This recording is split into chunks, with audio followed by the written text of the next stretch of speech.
Okay. तो प्यारे बच्चों, हम लोगों ने आपको आवाज आ रही है सबको? Yes, hello, yes are sir. You getting my sound? Yes, okay. तो देखो बच्चों, हम लोगों ने बहुत ही सिंपल सा एक चैप्टर पढ़ा है जिसका नाम है प्लांट किंगडम, है ना। देखो, आज हम लोग उसके क्वेश्चंस देखेंगे वन बाय वन। और आई होप, मैंने जैसे आपको बोला था कि कम से कम है ना एनसीईआरटी में से ये थोड़ा चैप्टर पढ़ के आ जाओ, तो आपने ऐसा किया होगा, ऐसा उम्मीद करते हैं हम, है ना। नहीं भी पढ़ा होगा तो कोई इश्यू नहीं, आपको याद आ जाएगा जैसे जैसे हम क्वेश्चन सॉल्व करेंगे। ठीक है, आज क्वेश्चंस देखेंगे कि नीट में किस तरह से क्वेश्चंस आते हैं। ठीक है, सेम टू सेम वैसे ही सीईटी में भी आते हैं। ठीक है, वही क्वेश्चंस होते हैं क्योंकि कंसेप्ट तो वही है। ठीक है, तो यहाँ पे आप बच्चों थोड़ा नोटिस करो कि एक असाइनमेंट भी मैं आपको भेजूंगा जिसमें बहुत सारे क्वेश्चंस होंगे। ठीक है, आप उसको सॉल्व कर सकते हो। तो unlike the gymnosperms where the ovules are naked, देखो जैसे हमने लास्ट क्लास में बात की थी कि जिम्नोस्पर्म में क्या था, है ना, सीड तो बनता है बट फ्रूट बनता नहीं है, उसमें ना फ्लावर भी नहीं होते। बट एंजियोस्पर्म्स में फ्लावर्स होते हैं। ठीक है, वैसे देखा जाए तो आपका जो सीबीएसई का जो मतलब जो सिलेबस है या बोर्ड का भी है, उसमें एंजियोस्पर्म्स को हटा दिया है इस चैप्टर में से। बस थोड़ी बहुत इंफॉर्मेशन मैंने जैसे लास्ट क्लास में आपको बताई थी, डबल फर्टिलाइजेशन के बारे में बोला था ना। एक होता है सिंगेमी और एक होता है ट्रिपल फ्यूजन। ठीक है, तो इतने छोटे लेवल पे हमें इसको याद रखना है। देखो, इसका एक इनके अलग चैप्टर भी है, अलग से इसके लिए अलग अलग चैप्टर है। नेक्स्ट चैप्टर भी एंजियोस्पर्म्स का ही है, मॉर्फोलॉजी बारे में पढ़ना है। ठीक है, सिंपल चीज है। तो in angiosperm the seeds are enclosed by fruits. The angiosperms are an exceptional large group of the plants occurring in wide range of the habitats. ठीक है, तो ये बहुत ही सिंपल सा पॉइंट है। बहुत सारे अलग अलग प्रकार के एंजियोस्पर्म्स हमें देखने को मिलते हैं। अब यहाँ पे देखो, बहुत मतलब ये जो होते हैं नीलगिरी वाले पेड़, जो है यूकैलिप्टस वाला जो ट्री है, ये बहुत बड़े होते हैं, 100 मीटर्स इनकी हाइट है। ठीक है, बट आप देख सकते हो ये वाला छोटा सा प्लांट है बेटा, वॉल्फिया, बिल्कुल अंगूठे के ऊपर देखो, ये छोटे छोटे छोटे छोटे सारे सारे प्लांट्स है ना, एक एक दाना जो दिखाई दे रहा है बेटा, ये सिंगल सिंगल प्लांट है। तो इतने छोटा एंजियोस्पर्म्स, मतलब इसमें फ्लावर होता है। ठीक है, आप इमेजिन करो, और ये इतना बड़ा, मतलब 100 मीटर हाइट वाला। तो ये है बच्चों डाइवर्सिटी बायोलॉजिकल। ठीक है, जबरदस्त डाइवर्सिटी हमें देखने को मिलता है। बहुत से फायदे हैं हमें, फूड मिलता है, फॉडर मिलता है, खाने वाले जो है ना, जो एनिमल्स है उनके लिए खाना, फॉडर मतलब फ्यूल, मेडिसिन, बहुत सारे टैनिन्स, रेजिन्स, गम्स, है ना। और बहुत सारे बेनिफिट हमें कमर्शियली, एस्थेटिकली, इमोशनली, बहुत सारे फायदे हैं एंजियोस्पर्म्स के, है ना। नेक्स्ट, अब देखो एंजियोस्पर्म्स को अगर आप देखोगे ना, उनके सीड से आप पहचान लोगे कि दो प्रकार के क्लासेस आपको देखने को मिलेंगे। एक होता है डाइकोटिलेडॉन, एक होता है मोनोकोटिलेडॉन। आप उसकी सीड को खोल के देखोगे, जैसे मटर का दाना है, मटर के दाने को खोल के देखोगे तो आपको बेटा दो साइड में ये ओपन होगा, दो कोटिलेडॉन होते हैं, इसीलिए उनको हम डाइकोट बोलते हैं, डाइकोटिलेडॉन। अब मेज है या तो व्हीट है या राइस है, इसको आप देखोगे तो उसमें सिर्फ बेटा एक ही कोटिलेडॉन होता है, ऐसे दो हिस्से नहीं बनते, तो होते हैं मोनोकॉट। तो इसका मतलब दो प्रकार के क्लासेस है बच्चों, एक होता है डाइकॉट और एक है मोनोकॉट। बहुत सिंपल है ना, नॉर्मल। अभी डाइकोटिलेडॉन्स के कैरेक्टरिस्टिक्स है ना, जिसमें दो कोटिलेडॉन होंगे, मोनोकॉट में एक ही कोटिलेडॉन होता है, इतना ही है। ठीक है, अब इसका पूरा लाइफ साइकिल देखोगे तो जैसे इसका लाइफ साइकिल ज्यादा हमें पढ़ना है नहीं। ठीक है, फिर भी देखो अगर हम लोग नोटिस करना चाहते हैं तो इसमें जैसे कि हम लोगों को ये चीज देखने को मिल रही है यहाँ पे। ठीक है, यहाँ आप देख सकते हो कि जो इसको मैं मिटा देता हूँ। ओके, यहाँ देख सकते हो आप लोग कि इसमें डबल फर्टिलाइजेशन होता है, एंजियोस्पर्म्स में डबल फर्टिलाइजेशन होता है ना। इसमें फ्लावर्स बनते हैं, फ्लावर बनता है, फ्लावर तो सबने देखा है ना। फ्लावर्स में देखो दो चीजें होती हैं, फीमेल सेक्स ऑर्गन को हम लोग बोलते हैं गायनोशियम, है ना, और मेल सेक्स ऑर्गन को हम लोग कहते हैं एंड्रोशियम, है ना। गायनोशियम का यूनिट क्या होता है, कार्पेल या पिस्टिल, है ना। एंड्रोशियम का यूनिट होता है स्टेमेन, स्टेमेन में एंथर होते हैं, और एंथर से रिलीज होते हैं बेटा पोलन ग्रेन। ठीक है, तो ये जो पोलन ग्रेन है, मतलब अगर आप फ्लावर को देखोगे, ये देखो ये फ्लावर है, ठीक है, फ्लावर से कहानी शुरू होगी। तो यहाँ पे आप नोटिस कर सकते हो कि फ्लावर में दो चीजें होती है बच्चों। फ्लावर में क्या क्या होता है ये आप देख सकते हो। फ्लावर में है एंथर, ठीक है, फ्लावर में है ना ये ओवरी, है ना, ओव्यूल उसके अंदर, और ओव्यूल में बनता है बेटा एग सेल। इस तरह से बेटा एंटीपोडल्स होते हैं तीन, लास्ट क्लास में मैंने बताया था तीन एंटीपोडल होते हैं, एक एक एपरेटस होता है, पोलर न्यूक्लियर होते हैं, ठीक है। तो बिल्कुल साधारण सी बात है, बट ये पूरा हम डिटेल में पढ़ने वाले हैं। हमारा एक चैप्टर है रिप्रोडक्शन इन फ्लावरिंग प्लांट। तो एंथर से पोलन ग्रेन आएगा, पोलन ग्रेन मेल गमिट लेके आता है, दो मेल गमिट लेके आता है, और ये जो एम्ब्रियो सैक है फीमेल का, जो ओव्यूल है उसमें एम्ब्रियो सैक होता है। तो होता क्या है, ओव्यूल में जो भी पोलर न्यूक्लियर प्रेजेंट होते हैं वो 2n है, ठीक है, और एग सेल जो है n है। पोलन ग्रेन मेल गमिट लेके आ जाएगा, एक मेल गमिट इसके साथ फ्यूज हो जाएगा, दूसरा मेल गमिट इसके साथ फ्यूज हो जाएगा। तो अगर सेकेंडरी न्यूक्लियस जो है 2n polar nuclear plus haploid nucleus, तो यहाँ पे बेटा हमें 3n प्राइमरी एंडोस्पर्म न्यूक्लियस बनते हुए दिखाई देता है। ये जैसे मैंने लास्ट क्लास में भी आपको जिम्नोस्पर्म और एंजियोस्पर्म का एंडोस्पर्म में डिफरेंस आपको बताया था। If you remember in last class we have studied, yes, है ना। जिम्नोस्पर्म का एंडोस्पर्म हैप्लॉइड होता है, एंजियोस्पर्म का एंडोस्पर्म ट्रिप्लॉइड होता है। जिम्नोस्पर्म में वो फर्टिलाइजेशन के पहले बनता है, एंजियोस्पर्म में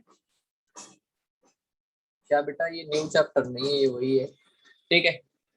तो आज हम लोग बस इसको थोड़ा सा देख रहे हैं, क्योंकि एंजियोस्पर्म्स को हम लोग बहुत ज्यादा डिटेल में पढ़ने वाले हैं। ये जो पूरी प्रोसेस है ना, इसको बहुत ज्यादा डिटेल में हम लोग पढ़ने वाले हैं, ठीक है। इसीलिए मैं थोड़ा यहाँ पे हिंट दे रहा हूँ कि यहाँ पे इसकी स्पेशलिटी है डबल फर्टिलाइजेशन। एंजियोस्पर्म में दो फर्टिलाइजेशन एक साथ होते हैं। एक ट्रिपल फ्यूजन होता है जिसमें 2n प्लस n मिलकर के 3n बन जाएगा, है ना। और एक होता है सिंगेमी, n प्लस n मिलकर के 2n जायगोट बन जाएगा, जैसे मैंने आपको लास्ट क्लास में समझाया था। तो जायगोट बनेगा और एंडोस्पर्म बनेगा, एंडोस्पर्म ट्रिप्लॉइड बनेगा, जायगोट से एम्ब्रियो, है ना, डिप्लॉइड एम्ब्रियो बनेगा। तो इसीलिए इसको हम डबल फर्टिलाइजेशन कहते हैं, और यही इसकी ताकत है एंजियोस्पर्म की। मतलब अगर आपको ये पूछा जाए कि दुनिया में सबसे ज्यादा जहां देखो वहां सिर्फ फ्लावरिंग प्लांट ही क्यों दिखाई देते हैं, तो आंसर बड़ा ही सिंपल है, क्योंकि इसके सीड में एंडोस्पर्म होता है ट्रिप्लॉइड, है ना। एम्ब्रियो को डेवलपमेंट होने के लिए खाना जो अवेलेबिलिटी है, availability of the food is higher, ठीक है। तो वो कभी, है ना, जो भी एम्ब्रियो है वो प्रॉपरली डेवलप होगा क्योंकि उसको हमेशा खाना मिलता है। उसके साथ में ही बेटा टिफिन डब्बा बांध के दिया है ट्रिप्लॉइड टिश्यू का, और वो कौन है, एंडोस्पर्म, ठीक है। तो डबल फर्टिलाइजेशन ये उसकी स्पेशलिटी है, उसमें दो दो फर्टिलाइजेशन एक साथ होते हैं, क्योंकि पोलन ग्रेन दो मेल गमीट लेके आता है। एक मेल गमीट सेकेंडरी न्यूक्लियस के साथ फ्यूज होकर एंडोस्पर्म बनाएगा, और एक दूसरा मेल गमीट एक सेल के साथ फ्यूज होकर के एम्ब्रियो बनाएगा जायगोट से, ठीक है। So that's it, that is all about the simplest thing. उससे सीड बनेगा और सीड जर्मिनेट होकर के नया प्लांट बनाएगा, ठीक है। तो इसमें भी डिप्लॉन्टिक लाइफ साइकिल होता है ना, जो प्लांट्स होते हैं इनमें डिप्लॉन्टिक लाइफ साइकिल होता है, ठीक है। So it's very simple, diplontic life cycle है जैसे कि जिम्नोस्पर्म्स में था, दैट्स इट, है ना। इसके बाद में बेटा ये कहानी खत्म होती है। हम लोग अगर आपको कुछ डाउट्स है, जैसे कि अभी तक आपने जो पढ़ा है, तो आप पहले वो डाउट्स पूछ सकते हो।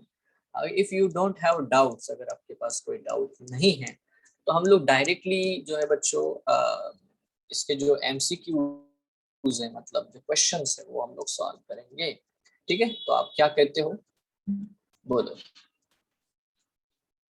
ठीक है।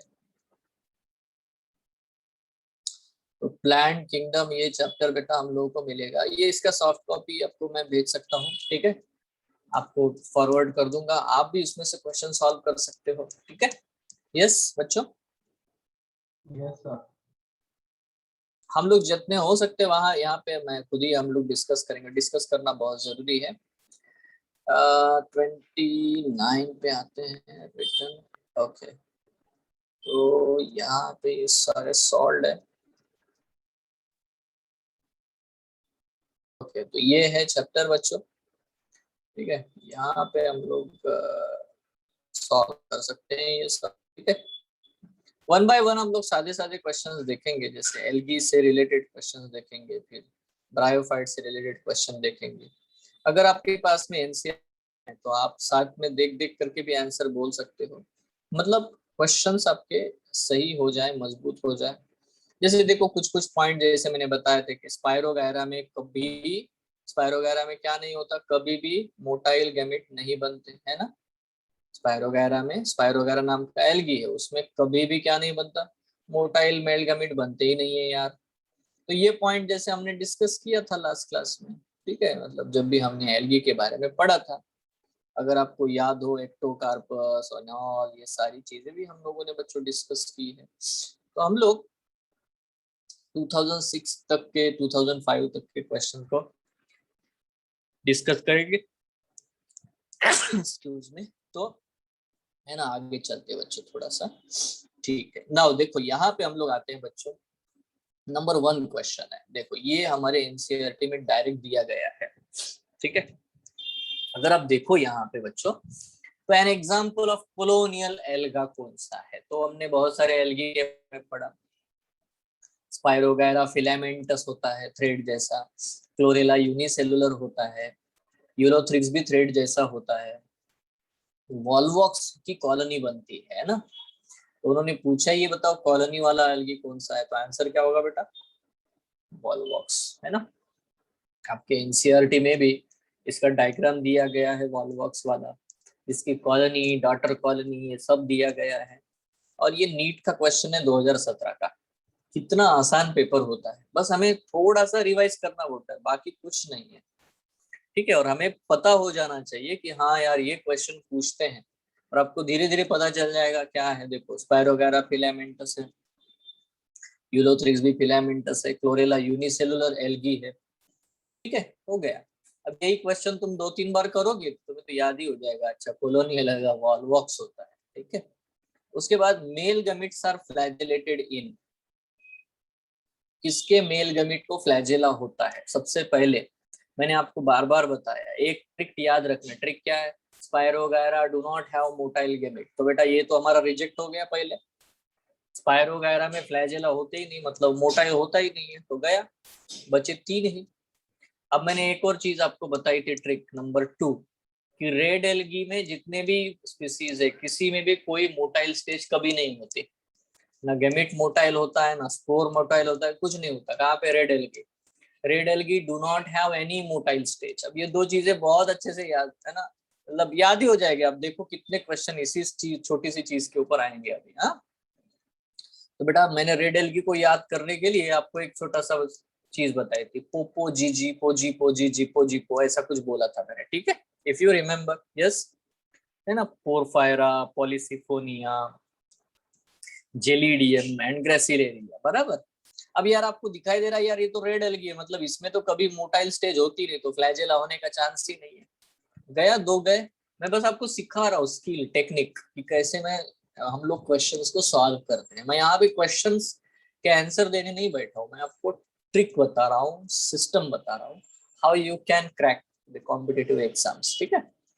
तो स्पाइरोगायरा, पॉलीसाइफोनिया, दोनों ही चीजें हो गई है, बिल्कुल सिंपल है, ठीक है। अगर आप सीबीएसई बोर्ड का भी आजकल पेपर देना चाहते हो तो वो भी बेटा उन्होंने ऑब्जेक्टिव टाइप करने का के है ना मार्क पे है, क्योंकि है ना पेंडेमिक की वजह से।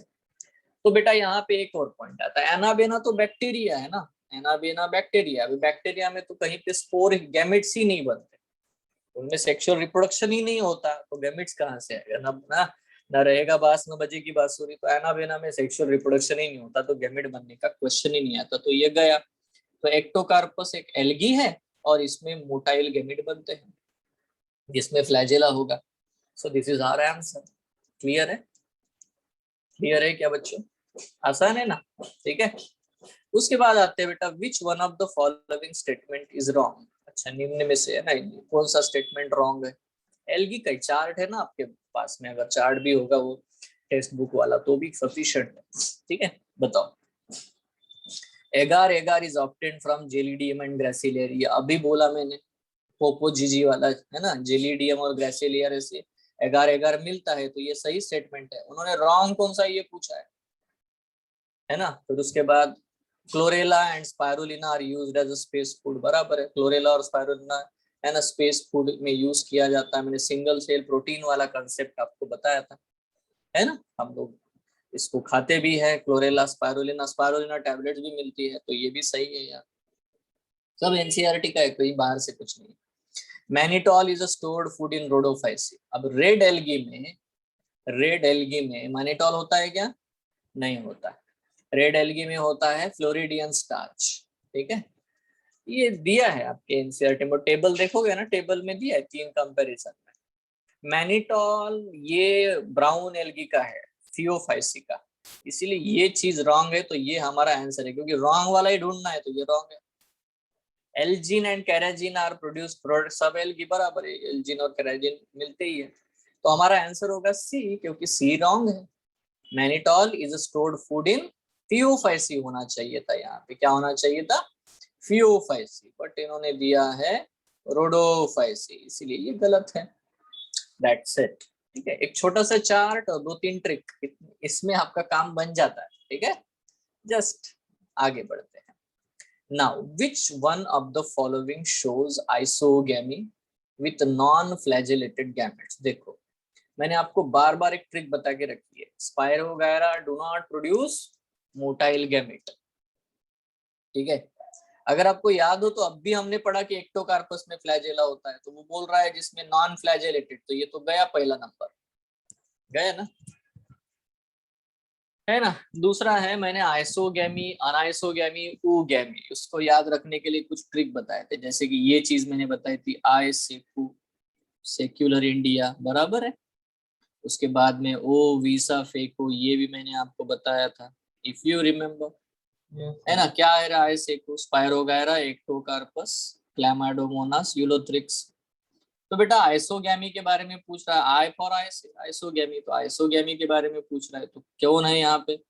यूलोथ्रिक्स भी बेटा, एक्टोकार्पस भी और स्पायरोगायरा भी, तीनों ही आइसोगैमस है। ये ऊगैमस है, वो वीसा नहीं हो, तो ये तो पहले ही कट गया, तो सार्गेसम आंसर नहीं है। आपको पता हो गया एक्टोकार्पस में फ्लैजेलेटेड होता है। अब आपको 100% पता है कि स्पायरोगायरा में कभी भी मोटाइल गैमेट नहीं बनते, तो ये हमारा आंसर है। और यूलोथ्रिक्स में मोटाइल गैमेट बनते हैं, इसीलिए ये हमारा आंसर नहीं है, ठीक है। तो ट्रिक बिल्कुल सिंपल याद रखो, spirogyra do not have any motile gamete. अभी देखो मैंने जब से ये क्वेश्चन शुरू शुरू किया है, मैंने ये है ना 5 से 6 बार एक ही स्टेटमेंट बोला बेटा, spirogyra do not have motile gamete, है ना, बिल्कुल, है ना। तो अगर आपको ये अभी भी दिमाग में नहीं बैठा हुआ है तो फिर तो है ना कुछ नहीं किया जा सकता, बट एक ट्रिक है ना, इसके ऊपर आप कितने क्वेश्चन सॉल्व कर सकते हो, देखो, ठीक है। तो यहाँ आ गया, फिर से आंसर आ गया यार दूसरा। और देखो ये आई से को मैंने बताया, isogamy, oogamy. Which one of the following is wrong about the Chara. अभी कारा नाम का जो एल्गी है वो फिलामेंटस होता है, ऐसे उसको ऐसे ब्रांच होती है। एक्चुअली ये क्वेश्चन यहाँ का है नहीं, ये 12th स्टैंडर्ड का क्वेश्चन है, बट ये यहाँ पे थोड़ा सा सूट होता है क्योंकि कारा एल्गी है ना, इसीलिए। तो यहाँ पे होता है बेटा फीमेल सेक्स ऑर्गन, जिसको बोलते हैं न्यूकुल, और ऐसा गोल गोल ब्रांच के नीचे होता है बेटा ग्लोब्यूल, ठीक है। इस तरह से हमें कारा में देखने को मिलता है। अब ये कारा में है ऐसा, ठीक है। न्यूकुल मतलब उगोनियम, फीमेल सेक्स ऑर्गन, एफएसओ, और ग्लोब्यूल मतलब मेल सेक्स ऑर्गन, ठीक है, एंथ्रेडियम। अब देखो क्वेश्चन, देखो क्या बोल रहा है, विच of the following is wrong about the कारा।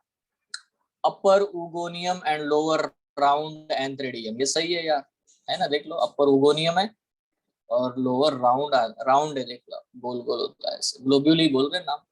Globule and nucule are present on the same plant, बिल्कुल सही है, एक ही प्लांट पे दोनों ही मौजूद है, न्यूक्ल भी वही है, ग्लोब्यूल भी वही है। Then upper antheridium and lower oogonium, बस यही पे मात खा गया ये भाई, अपर एंथ्रेडियम एंड लोअर उगोनियम। अब मैं एक ट्रिक आपको बता के रखता हूँ, बहुत बार ये होता है कि है ना ऑप्शंस में अगर आप सही ढंग से देखोगे ना, तो आपको ये चीज देखने को मिलेगी, खुद ही ऑप्शंस जवाब देना चाहते हैं मतलब ऑप्शन खुद ही बताना चाहते हैं। 4 ऑप्शन को प्रॉपरली कंपेयर करोगे तो आपको खुद समझ में आ जाते कि अरे यार हाँ ये आंसर हो सकता है। ठीक है, तो यहाँ बिल्कुल सिंपल दिया है ना। ऑप्शन ए को देखो, अपर ओगोनियम एंड लोअर राउंड एंथ्रेडियम, ऐसा दिया है। ऑप्शन सी को देखो, अपर एंथ्रेडियम एंड लोअर ओगोनियम दिया हुआ है। ठीक है, तो जो बहुत बड़ा स्टेटमेंट होते हैं ना वो थोड़े से करेक्ट होते हैं, क्योंकि यहाँ पे उसने लोअर तो दिया है बट राउंड स्ट्रक्चर दिया है एंथ्रेडियम का, यहाँ कुछ नहीं दिया, ओगोनियम का स्ट्रक्चर दिया नहीं। ठीक है, globule is a male reproductive structure, तो यहाँ पे उन्होंने ये एक ऑप्शन दिया है, ये भी सही है। ग्लोब्यूल है, गोल गोल होता है, मेल। एंथ्रेडियम मतलब मेल, तो ये बिल्कुल जो दिया है वो है ना, खुद ही डी ऑप्शन और ए ऑप्शन मैच कर रहा है। ठीक है, if you can get it, तो ये प्रैक्टिस से आएगा, ये प्रैक्टिस से आएगा। Okay okay okay. सो ये जो है जो बच्चों प्रैक्टिस से आता है। ठीक है, so upper antheridium and lower oogonium globule is a male reproductive structure, पक्का। so an algae which can be employed as a food, clear है आपको? आंसर आ गया बच्चों, समझ गया? यस, हेलो, अरे कुछ बोलो बेटा, आपको आंसर आता है? यस सर, क्लियर है। मैंने क्या बताया ये समझ में, टेक्निक समझ में? मैंने क्या बोला कि मुझे ऑप्शन में ही आंसर दिखते हैं, जस्ट जैसे जैसे आप प्रैक्टिस करोगे ना आपको समझ में आया, अच्छा अरे हाँ, अगर बड़े स्टेटमेंट्स हो ना तो उतना बेनिफिट होता है, बहुत बड़े स्टेटमेंट्स हो तो फायदा होता है ना, याद रखना है ना, डरना मत बड़े ऑप्शन देख करके, बड़ा ऑप्शन मतलब आपका बेनिफिट है उधर। ठीक है, so an alga which can be employed as a food, अब आप बता ही सकते हो, और अभी पढ़ा हम लोगों ने, है ना, as a food for the human being is, कौन सा स्पेस के लिए कौन सा नाम लिखा है स्पेस में खाने के लिए, बताओ? क्लोरेला और स्पायरुलिना। ठीक है, अब ये क्वेश्चन आपने सॉल्व किया है तो इसका आंसर तो आएगा ही आएगा। यहाँ पे नाम देखो, ढूंढो, ये देखो, Chlorella, an alga which can be employed as a food for the human being is Chlorella. क्या मिलता है इससे? सिंगल सेल प्रोटीन मिलते हैं, कॉन्सेंट्रेटेड अच्छा खासा। ठीक है, नेक्स्ट, आइसोगैमस कंडीशन। अब आप इसका अगर जवाब नहीं दे पाए तो मान लिया यार आपको, फिर तो isogamous condition with non flagellated gamete is, बताओ क्या आंसर है? आइसोगैमस कंडीशन क्या आंसर हो गया? ठीक है, आंसर इज वेरी सिंपल, है ना, तो बिल्कुल बिना सोचे बिल्कुल आपको आंसर आएगा। इसका मतलब वॉल्वॉक्स में तो ऊगैमस कंडीशन होती है, फिर से देखो ऊ वीसा फेको। ठीक है, तो इसमें वी क्या है? वॉल्वॉक्स है, तो वॉल्वॉक्स में ऊगैमी होती, तो ये तो नहीं है हमारा आंसर। क्लैमाइडोमोनास में होता है आइसोगैमी बट फ्लैजेलेटेड होते हैं, इसलिए ये नहीं है, क्योंकि नॉन फ्लैजेलेटेड पूछता है। फ्यूकस, फ्यूकस क्या है बच्चों? फ्यूकस ब्राउन एल्गी है, बट फ्यूकस यहाँ पे आपको दिखाई दे रहा है, उसमें भी ऊगैमी होती है, इसलिए ये तो आइसोगैमस है ही नहीं। फ्यूकस और वॉल्वॉक्स आइसोगैमस है ही नहीं, है ना। यहाँ पे मैंने ऐसा ट्रिक बना के रखा हुआ है ताकि आपको हमेशा आंसर आना ही चाहिए। आइसोगैमी के लिए क्या याद रखोगे? ICQ, India is a secular country, simple. ठीक है, बात सिंपल है ना, बहुत इंपॉर्टेंट है। छोटी छोटी बातें मैंने बताई, मैंने तभी कहा था कि मैं जो अभी बता रहा हूँ आपको पूरा कॉन्फिडेंस देगा जब भी आप क्वेश्चन सॉल्व करोगे। ठीक है, नेक्स्ट, अभी यहाँ पे आओ, है ना। अब देखो ये थोड़ा सा अलग टाइप का क्वेश्चन है, मतलब यहाँ मैच नहीं कर रहा है ये, so will just leave it, ये दूसरे चैप्टर का है। Next, which one of the following is wrongly matched. आप इसका जवाब नहीं दे पाओगे, मुझे नहीं लगता ऐसा, आप बिल्कुल जवाब दे सकते हो इसका, एक छोटी ट्रिक के ऊपर। बताओ क्या आंसर होगा? Any one of can tell you, any one of, बहुत आसान है। अगर अभी तक के क्वेश्चन आपने सॉल्व किए तो यहाँ आंसर आसान है। पूछा ये बेटा रॉन्गली मैच क्या है, बताओ क्या रॉन्गली मैच है?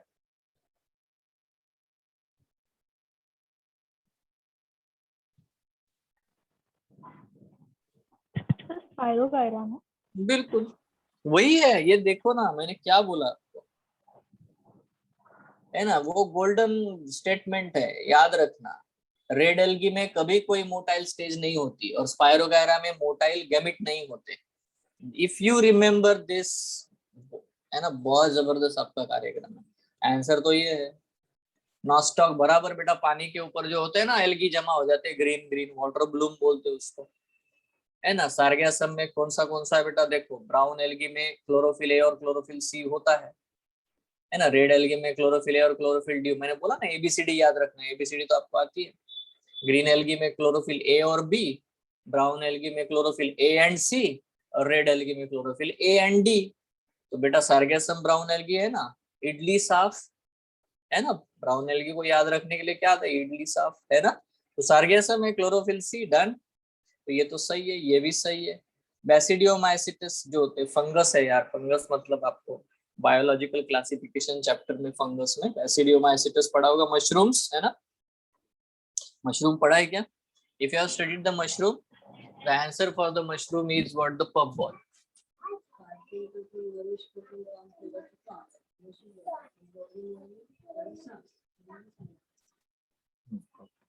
आला येतो थिनर आणलं का म्हणत आहे? एक ओके, सो बेसिडियोमाइसिटिस पफबॉल, ये जो चीजें हैं ये बहुत ही सिंपल है यार, देखो। So algae have a cell wall made up of, algae किस चीज से बना है बेटा, देखो एल्गी का सेल वॉल किस, अब ये जो क्वेश्चन है ना बच्चों, अभी तक जो आपका चैप्टर हुआ नहीं है, सेल नाम का चैप्टर है, cell the unit of life, आपके एनसीईआरटी में है, उसमें बिल्कुल साफ साफ लिखा है कि सेलुलोज, गैलेक्टन्स एंड मैनन्स, ठीक है।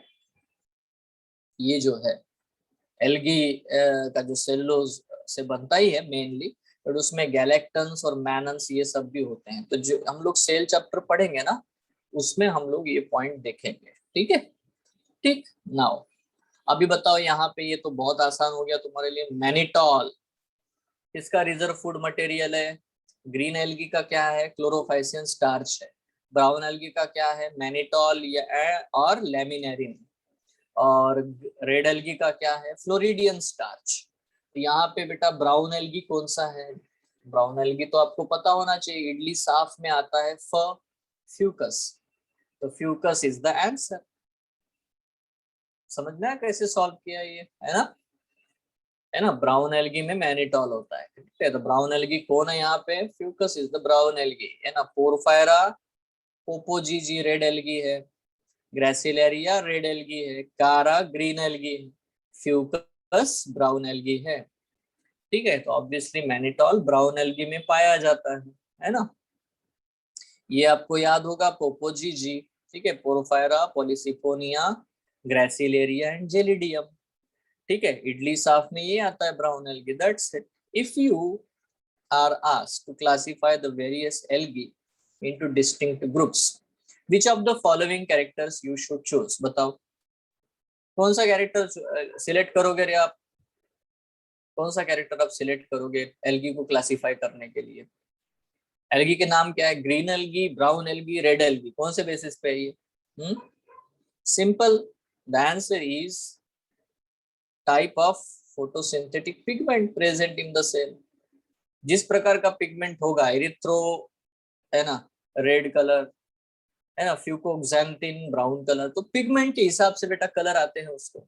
और ऐसे ही हमने एल्गी क्लासिफिकेशन किया है कि उसमें फोटोसिंथेसिस के कौन से पिगमेंट प्रेजेंट है, ये उसका मेन क्राइटेरिया है, ठीक है। तो ये है हमारा आंसर, ठीक है।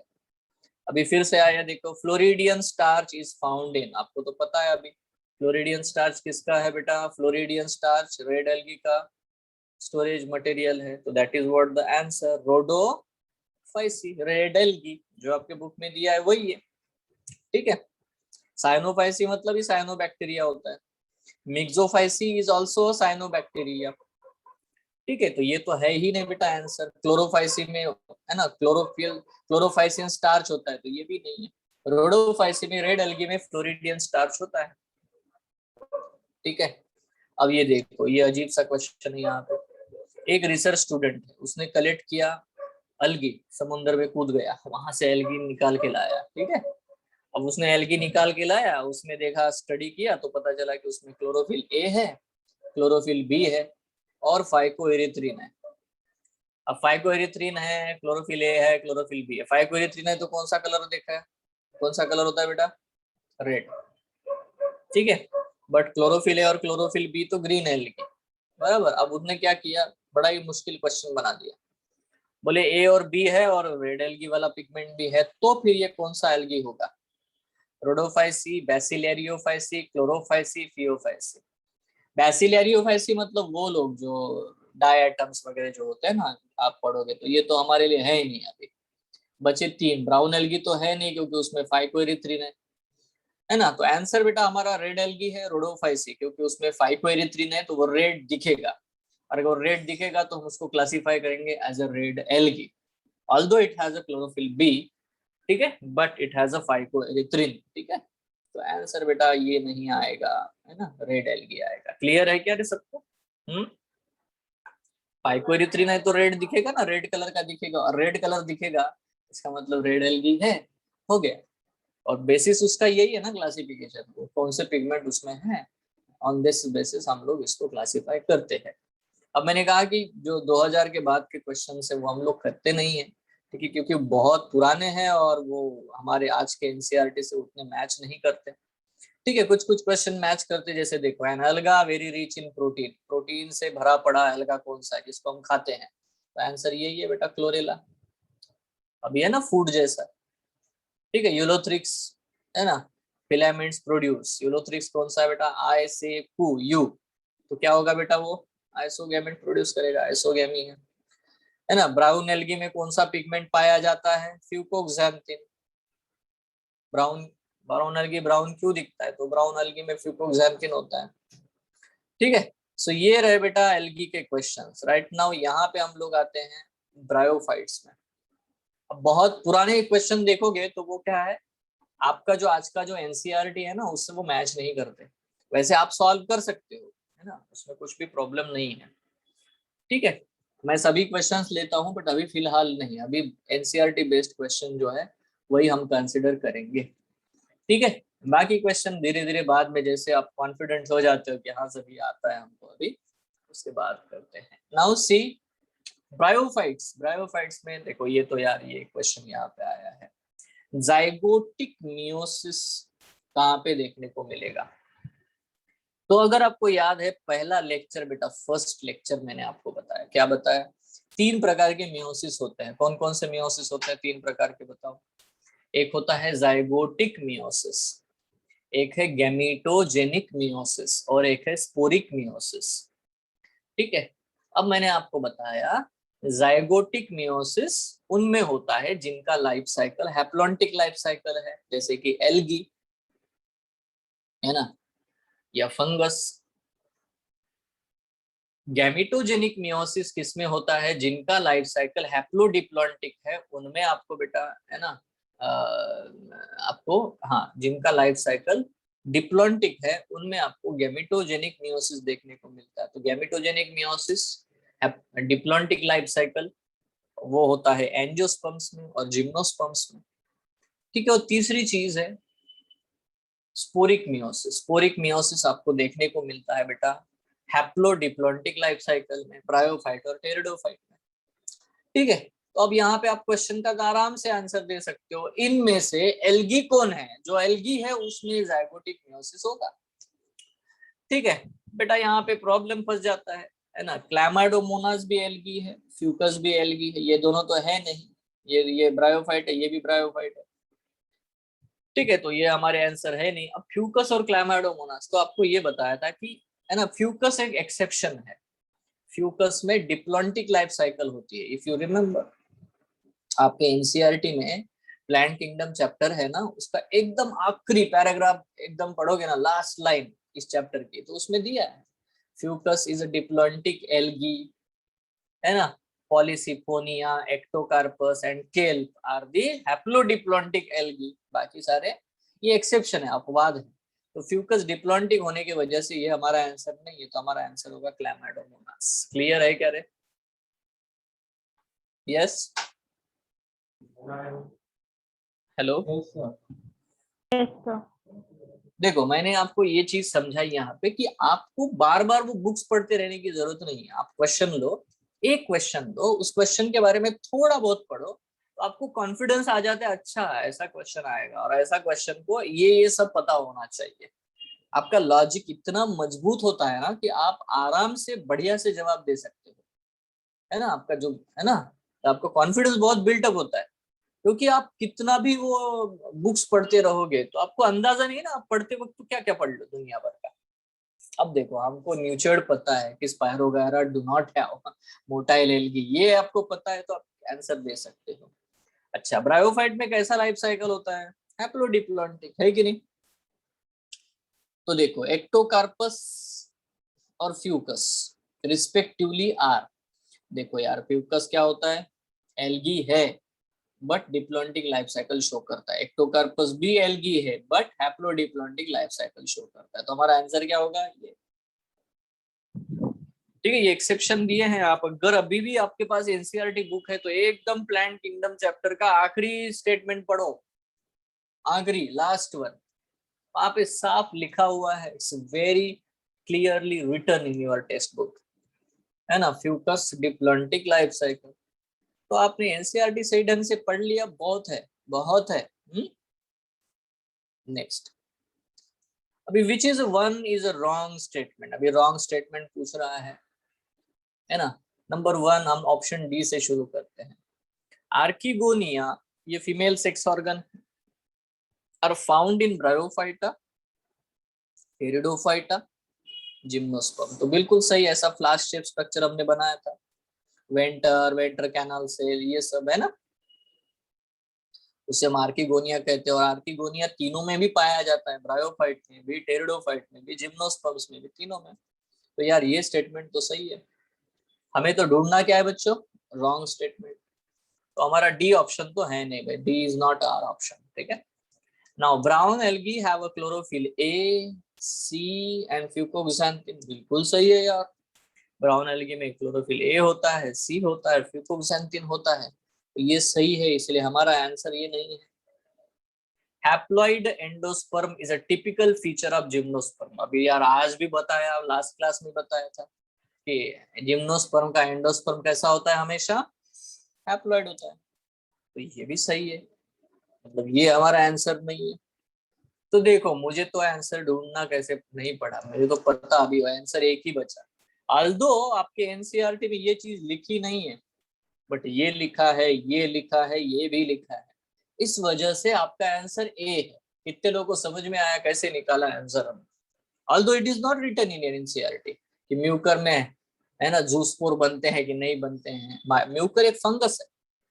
अरे क्लियर है सबको क्या बताया मैंने? ट्रिक समझ में आई कैसे किया है? Yes, sir. हेलो बच्चों, क्या बोल रहा हूँ मैं? मैंने जो जो पता था उसके बेसिस पे 3 को डिलीट कर दिया, तो बचा एक ही। तो म्यूकर हैज अ बायफ्लैजेलेटेड जूसपोर, बिल्कुल गलत है यार, है ना। म्यूकर में कॉन्जुगेशन होता है तो उसमें फ्लैजेला बनते ही नहीं है। जैसे स्पायरोगायरा में फ्लैजेला नहीं होते, वैसे म्यूकर में भी नहीं होते हैं। इसीलिए बेटा ये आंसर, ये वाली चीज गलत है और ये हमारा आंसर है, बिकॉज रॉन्ग चीज यही है। ठीक है, तो ये फंगस है, ये हमारे एनसीईआरटी में नहीं है, ना ही बायोलॉजिकल क्लासिफिकेशन चैप्टर में लिखा है, और ना ही बेटा, है ना, प्लांट किंगडम चैप्टर में कहीं लिखा है इसके बारे में। तो ये आपको नोट डाउन करके रखना पड़ेगा। अच्छा, म्यूकर हैज बायोफ्लैजेलेटेड जूस पोर्स, ये रॉन्ग है। ठीक है, so that's it, simple thing. Next, यहाँ आते हैं हम लोग। ठीक है, थोड़ा सा बेटा मैं पहले ये साफ कर दूं आपके लिए। और बहुत आसान है, मतलब इवन आप एनसीईआरटी लेके बैठोगे अभी साथ में तो और भी आपके लिए इजी हो जाएगा। It's so easy. ठीक है, यही क्वेश्चन आपको सिर्फ 2-3 बार करके देखने हैं, आपको 100% मतलब जो हॉट पॉइंट्स है चैप्टर के वो समझ में आ जाएंगे कि यार हाँ, यही चीज बार बार पूछते हैं लोग, दूसरा कुछ पूछने लायक है नहीं इनके पास में है। तो फिर, है ना, आपका एकदम कॉन्फिडेंस 7वें आसमान पे रहता है। ठीक है, इससे कॉन्फिडेंस आता है, ओवर कॉन्फिडेंस नहीं, क्योंकि यहाँ पे एग्जैक्ट पता होगा आपको एक्चुअली क्या आने वाला है। ठीक है, सो लेट्स गो हियर। बताओ, which of the following is responsible for the peat formation. तो बेटा हम लोगों ने बॉक पीट के बारे में बात की थी, है ना। बोला था कि यूरोपियन कंट्रीज में जैसे हम कोयला यूज करते हैं, वहां पे बेटा फ्यूल, ईंधन, है ना, के लिए बॉक पीट यूज करते हैं। तो कौन सा ब्रायोफाइट था जिसका बॉकपीट बनता है? तो आंसर क्या है बच्चों? स्पैग्नम। ये दिया है आपके एनसीईआरटी में, स्पैग्नम ब्रायोफाइट है जिसका फ्यूल बनता है, कार्बोहाइड्रेट्स जमा हो जाते हैं, है ना, तो उसको ही हम लोग बॉकपीट बोलते हैं। ठीक है, नाउ इसका आप जवाब दे पाओगे mainly. Which one of the following is common to multicellular fungi? Filamentous algae and Protonema of mosses. अब यार इनमें से आपको क्या क्या डिलीट करना है? एलिमिनेशन करो तो सही आंसर आ जाता है। सबसे पहले हम लोग, है ना, डिप्लॉन्टिक लाइफ साइकिल को देखो। तो बच्चों यहाँ पे नोटिस करो यार, फिलामेंटस एल्गी मतलब स्पायरोगायरा वगैरह सब है, तो है ना, सब में हैप्लॉन्टिक लाइफ साइकिल होती है ना। इवन बेटा फंगस में हैप्लॉन्टिक ही लाइफ साइकिल होती है। एल्गी और फंजाई बताया ना मैंने, haplontic life cycle, zygotic meiosis के उदाहरण है, इसलिए ये ऑप्शन नहीं है। बचे 3। जितना आप एलिमिनेट करोगे उतना नेगेटिव मार्किंग आने के चांसेस कम है ना। अच्छा, अब देखो मेंबर्स ऑफ किंगडम प्लांटी, तो बेटा फंगस तो प्लांट है नहीं यार, इसलिए ये गया, 2 ही बचे। Mode of nutrition, mosses photosynthesis करते हैं, एल्गी फोटोसिंथेसिस करते हैं, बट फंगस कभी फोटोसिंथेसिस नहीं करते, वो हेटेरोट्रॉपिक है, इसीलिए ये भी गया। मल्टीप्लिकेशन ऑफ बाय फ्रैगमेंटेशन, ये सही है, ठीक है, ये धागे जैसा होता है फंगस, फिलामेंटस एल्गी भी धागे जैसा होता है, प्रोटोनेमा भी धागे जैसा होता है, बीच से टूटेंगे तो 2 बन जाएंगे, है ना। फ्रैगमेंटेशन 2 तीनों में होता है, तो ये हमारा आंसर है। फिर से क्वेश्चन पढ़ो, विच of the following is common, है ना। कॉमन क्या है तीनों में? आप फ्रैगमेंटेशन कर सकते हैं। कैसे आया आंसर? देखो आप कैसे आया, एलिमिनेशन किया, ठीक है। डिप्लॉन्टिक सब में नहीं है, ठीक है, तो that is what the point. Diplontic तो किसी में भी नहीं है, इन तीनों में भी नहीं है, मॉसिस में भी नहीं है, किसी में नहीं है ना।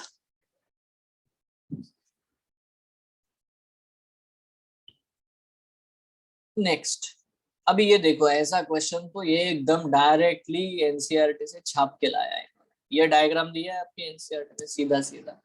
ए क्या है, ये क्या है भाई, इसको कैसे पहचानो?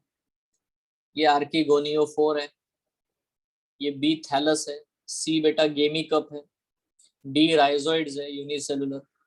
तो देखो, ए आर्किगोनियोफोर, बी फीमेल थैलस है ना, सी गेमी कप और डी राइजोइड हो गया। यही हमारा आंसर है, ज्यादा खोजबीन करने की जरूरत नहीं है, सिंपल।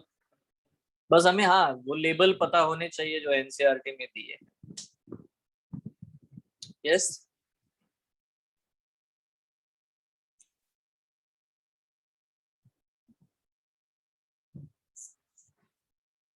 ठीक है, सिंपल है। तो देखो रिपीटिंग क्वेश्चंस है, सेम टू सेम वही वही बातें पूछेंगे आपको। अब जितना मैक्सिमम आगे आगे जाओगे ना, वैसे वैसे ही क्वेश्चन देखने को मिलेंगे, same to same, same to same. अभी देखो, आर्किगोनियोफोर इज प्रेजेंट इन, कहाँ पे होता है आर्किगोनियोफोर? ये देखो यहाँ पे, ए क्या है रे, आर्किगोनियोफोर। तो ये किसका डायग्राम है एनसीईआरटी में? मर्केंशिया का। तो देखो आर्किगोनियोफोर कहाँ प्रेजेंट होता है? मर्केंशिया में। खत्म कार्यक्रम, इट्स सिंपल, ठीक है, बहुत ही सादा है। अभी यहाँ पे कुछ तो दिया है यार इन्होंने, ये एक्चुअली यहाँ का नहीं है क्वेश्चन, ये बायोलॉजिकल क्लासिफिकेशन का क्वेश्चन है। सम hyper thermophilic organisms that grow in highly acidic pH belong to the two groups। तो बताओ, यू बैक्टीरिया और आर्की बैक्टीरिया, यही ऐसे हैं जो एकदम बहुत ज्यादा एसिडिक कंडीशन में और बहुत हायर टेम्परेचर में सरवाइव कर सकते हैं, ठीक है। बाकी प्लांट्स, एनिमल्स, कोई इसमें इतना हार्श कंडीशन में सरवाइव नहीं कर पाता, तो यही आंसर है बेटा। खास करके ये लोग आर्किया, आर्की बैक्टीरिया, है ना, मतलब एकदम ज्वालामुखी जहां फटेगा वहीं पे ये रहेंगे, मतलब इतना खतरनाक जगह पे ये रह सकते हैं, ठीक है। Now spore dissemination in some liverworts is aided by, अब ये मैंने पढ़ाया तुम लोगों को, 2 शब्द पढ़ाए हैं, एक है पेरिस्टोमियल टिप और एक है इलेटर्स। इलेटर्स मैंने बताया, ब्रायोफाइट में स्पोर्स का डिस्पर्सल इलेटर्स की मदद से होता है, खास करके लिवरवर्ट्स में। और मॉसिस में पेरिस्टोमियल टिप की वजह से मदद से होता है।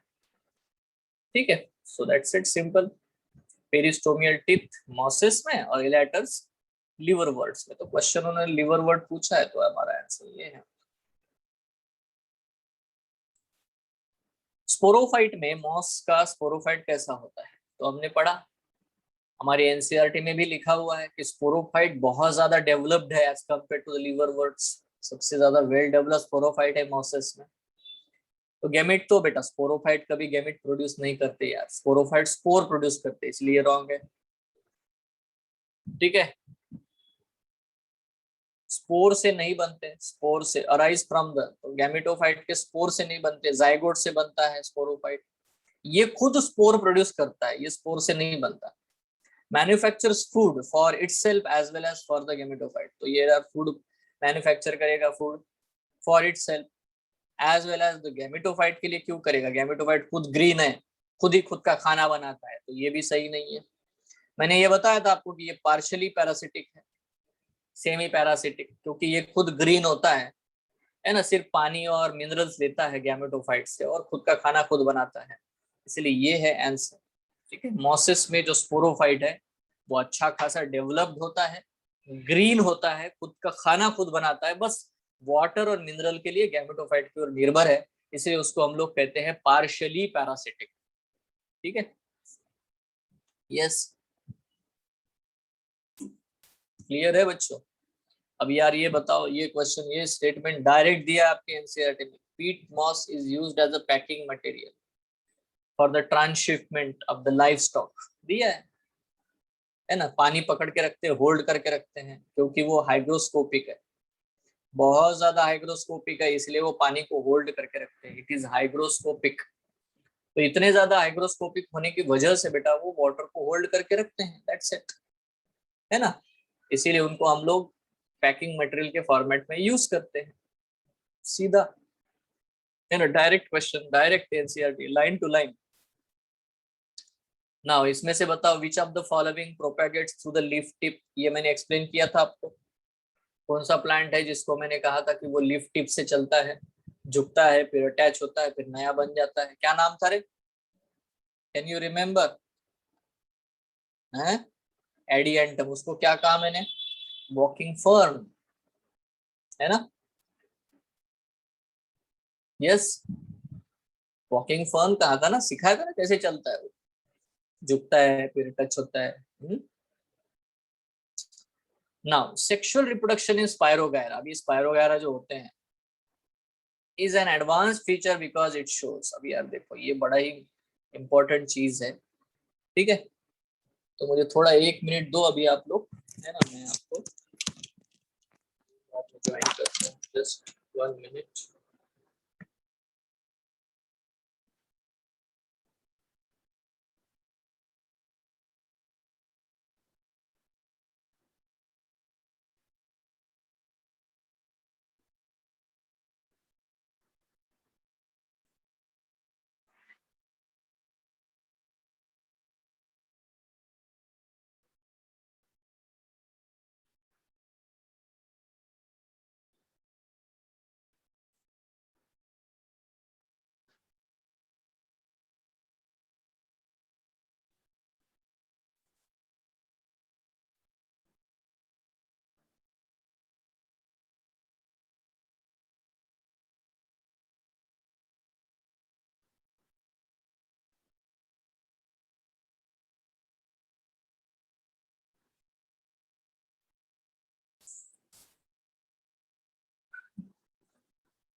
ओके सो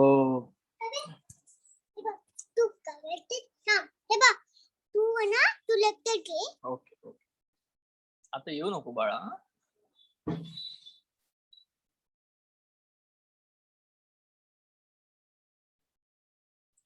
ओके बेटा आपको दिख रहा है, स्क्रीन दिख रहा है क्या रे? नहीं ना. No sir. ओके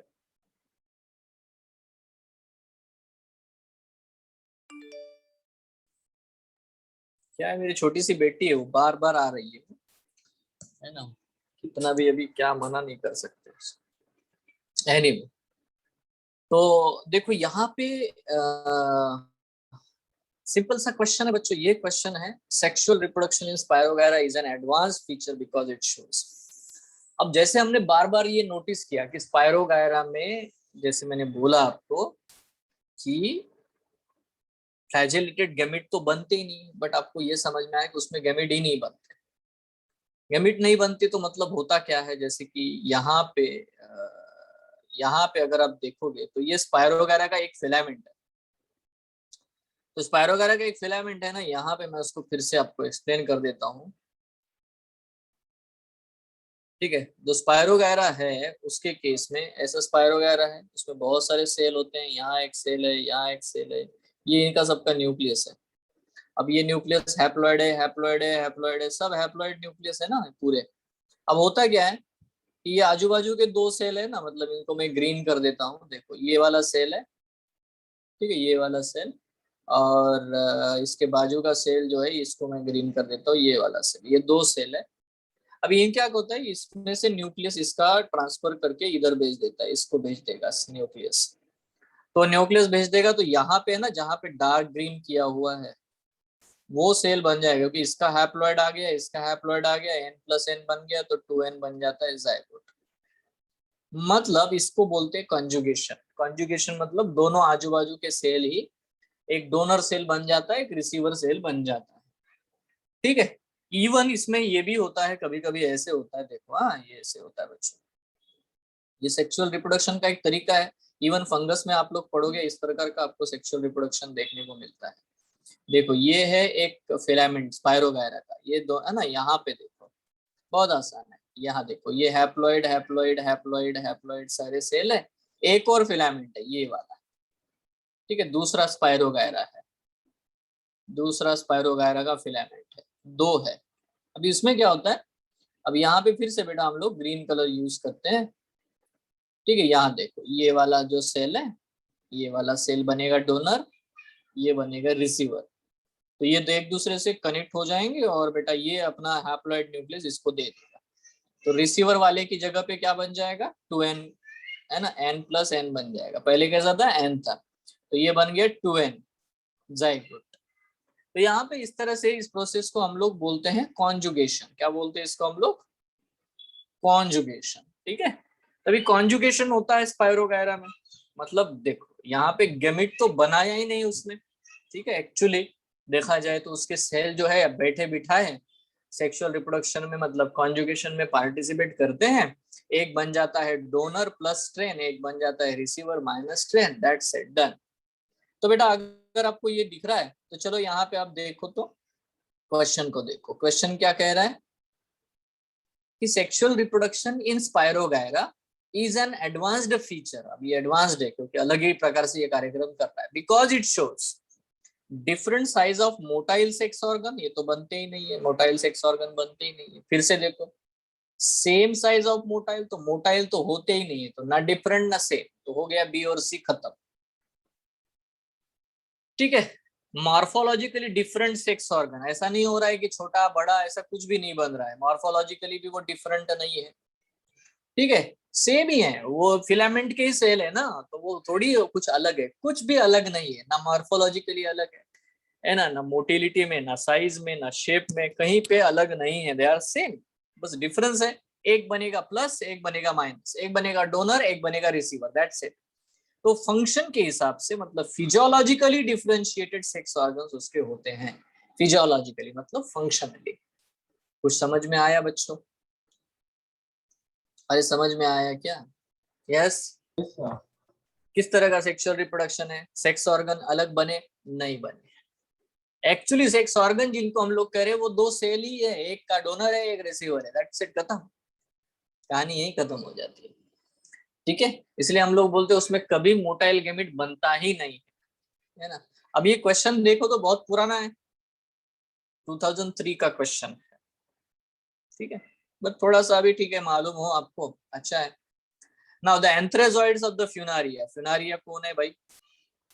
फ्यूनारिया कौन है? फ्यूनारिया मॉस है। ब्रायोफाइट में कैसे बनता है मैंने बताया, ब्रायोफाइट में हमेशा मेल गैमीट स्पर्म जो होते हैं वो कॉमा शेप्ड और बायफ्लैजिलेटेड होते हैं। तो यहाँ पे आंसर क्या है? एसिलिएटेड नहीं होगा, मल्टीसिलिएटेड नहीं होगा, मोनोसिलिएट, मोनो मतलब एक ही होगा, नहीं होगा, वो फ्लैजिलेटेड होते हैं, इसलिए हमारा आंसर भी आ जाएगा, खत्म काम।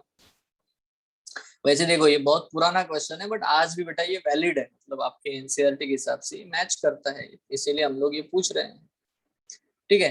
अच्छा, ब्रायोफाइट में क्या खासियत होती है? ब्रायोफाइट की स्पेशलिटी क्या है? What is the speciality of bryophyte?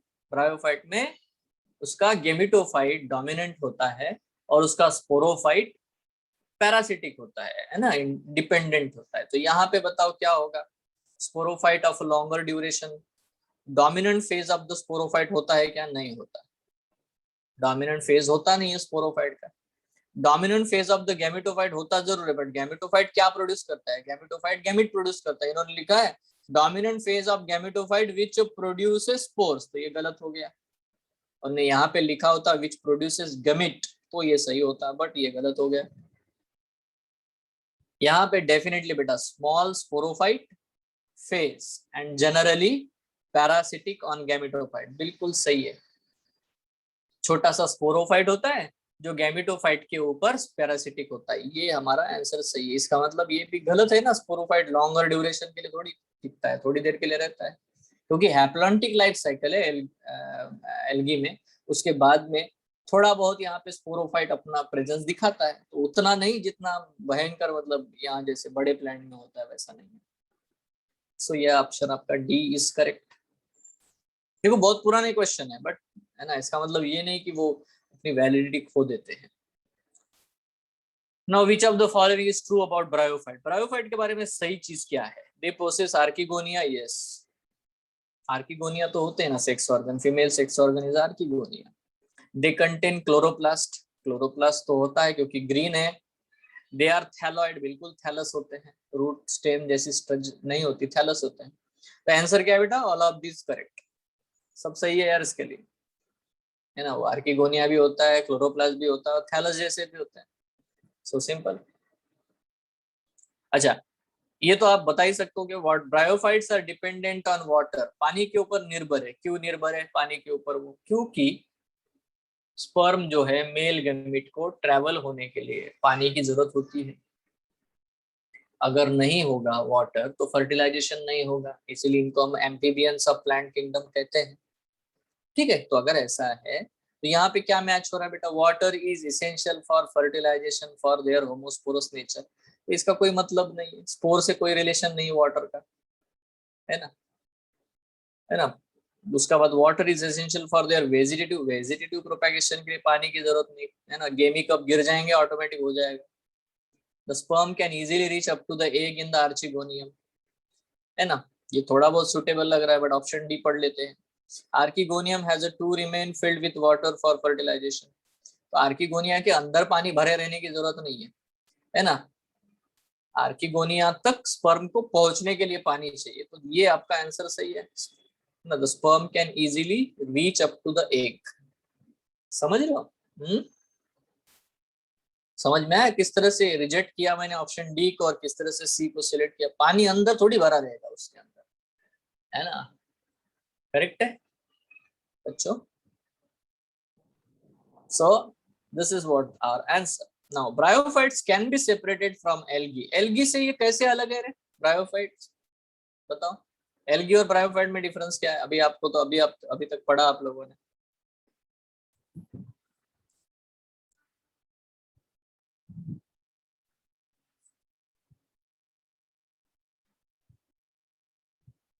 algae में सेक्स ऑर्गन यूनिसेलुलर होते हैं, जैकेटलेस, और फंगस में सेक्स ऑर्गन जैकेटेड होते हैं, मल्टी सेलुलर होते हैं। तो हमारा आंसर क्या होगा बच्चों, ये होगा पजेस आर्किगोनिया।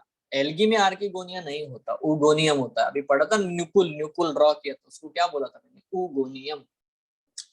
तो एल्गी में आर्किगोनिया नहीं होता, बट ब्रायोफाइट्स में होता है आर्किगोनिया।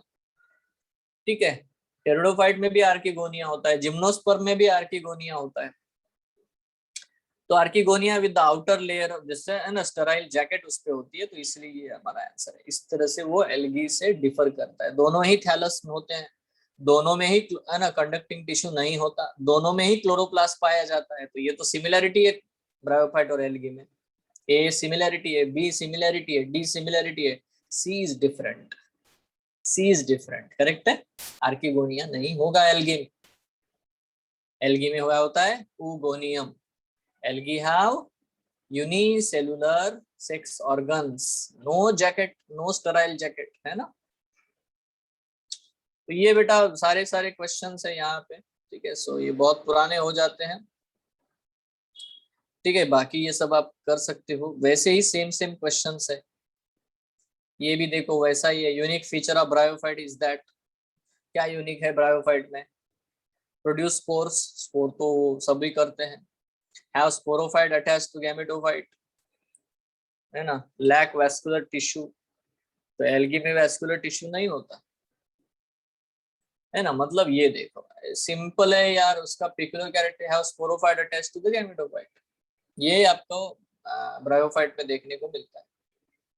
ठीक है, ये देखो 2 बार रिपीट हुआ है। Protonema occurs in the life cycle. अब प्रोटोनेमा कहाँ मिलता है, मॉसेस में, है ना। मॉस कौन है यहाँ पे, फ्यूनारियम मॉस है। स्पायरोगैरा एल्गी है, सोमेटोगैमी फंगस में होता है। रिक्शिया जो है ये लिवरवर्ट है साधारण सा। तो प्रोटोनेमा स्टेज जो है फ्यूनारिया में हो गया, मोसिस में आपको देखने को मिलता है। लाइफ साइकिल में हमने पढ़ा 2 प्रकार की लाइफ साइकिल ब्रायोफाइट में, एक डायरेक्ट जर्मिनेशन, एक इनडायरेक्ट जर्मिनेशन। लिवरवर्ट में डायरेक्ट जर्मिनेशन होता है, कोई प्रोटोनेमा नहीं बनता, कुछ नहीं, स्पोर जमीन पे गिरेगा उससे गैमेटोफाइट बन जाएगा। बट मोसिस में स्पोर से पहले प्रोटोनेमा बनता है। प्रोटोनेमा टूटेगा, उसका सेकेंडरी प्रोटोनेमा बनेगा, बर्ड्स बनेंगे, फिर उससे लीफी स्टेज आएगा। ये नाटक आपको मोसिस में देखने को मिलता है, पढ़ा है मैंने, है ना, दिया है आपको, नोट्स भी दिया है ना, जस्ट गो थ्रू इट। तो ये क्वेश्चन है बेटा, इतने लेवल पे आपको जाना है। अच्छा बताओ, ये कितना आसान क्वेश्चन है, बताओ। ब्रायोफाइट्स को हम एम्फीबियंस कहते हैं, क्यों क्यों कहते हैं, कितना आसान है, क्या क्वेश्चन है ये। सर ऑप्शन ए, रिक्वायर वो लेयर ऑफ वाटर, पानी चाहिए यार फर्टिलाइजेशन, इसीलिए खत्म बात। ऑप्शन नहीं, ए इज द आंसर। हाँ बिल्कुल सही ना, करेक्ट है। So that is what that I am telling you. If you solve this type of the questions, ठीक है। जब मोसिस का पेरिस्टोम किसमें, अभी ये पेरिस्टोमियल टिप के बारे में बताया, किसमें मदद करता है, स्पोर के डिस्पर्सल में, अभी बताया जस्ट। ठीक है, so come to this one, pteridophyte के पास आते हैं बच्चों। Just I have to remove the answers.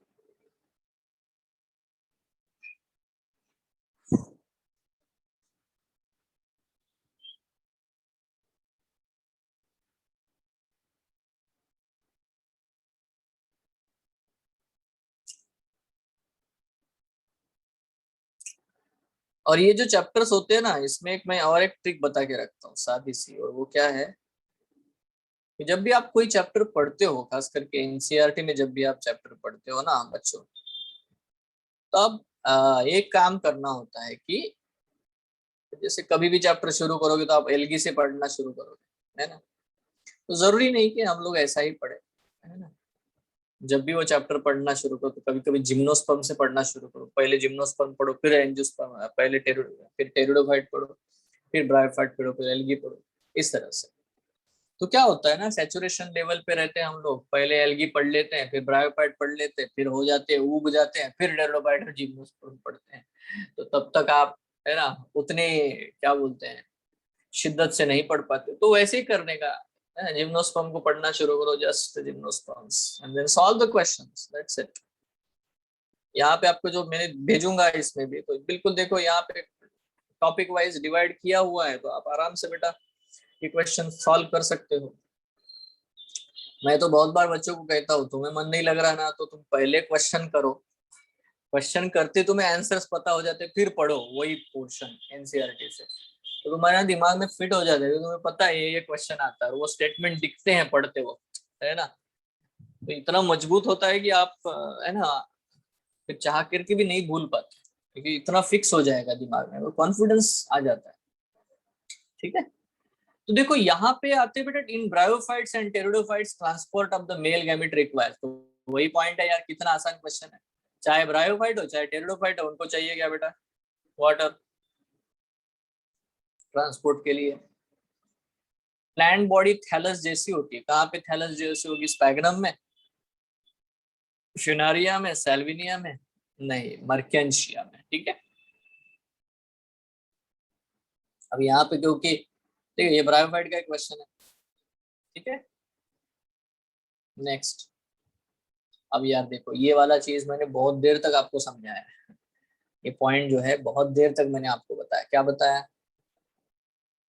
कि Selaginella and Salvinia are considered to represent a significant step toward the evolution of the seed habit. Now this is given in your NCERT also, and I have told you.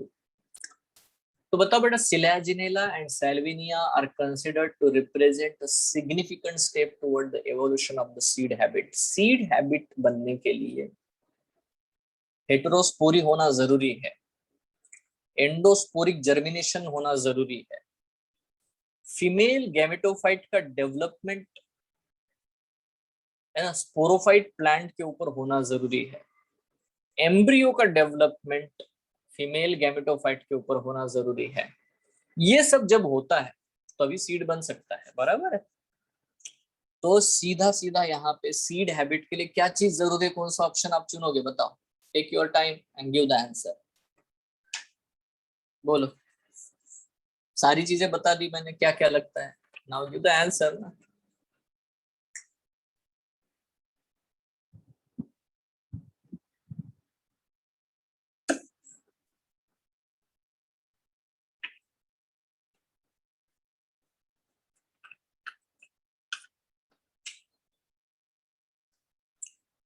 Chat section में लिखो answer क्या है। ए है, B है, सी है, D है, इतना भी लिख सकते हो आप। रॉन्ग हुआ तो रॉन्ग हुआ, क्या फर्क पड़ता है ना, कौन सा दम घुट रहा है ना, ए लिखना है बी लिखना है, if it is wrong it's okay.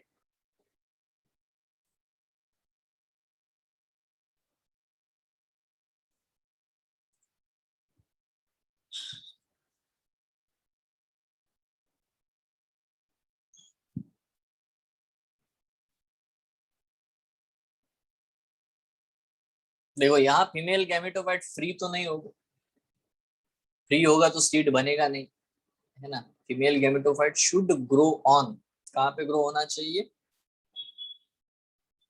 Female gametophyte कहाँ ग्रो होना चाहिए, it should be grow on, where it should grow, on the sporophyte plant. ठीक है, तो ये तो आंसर है नहीं।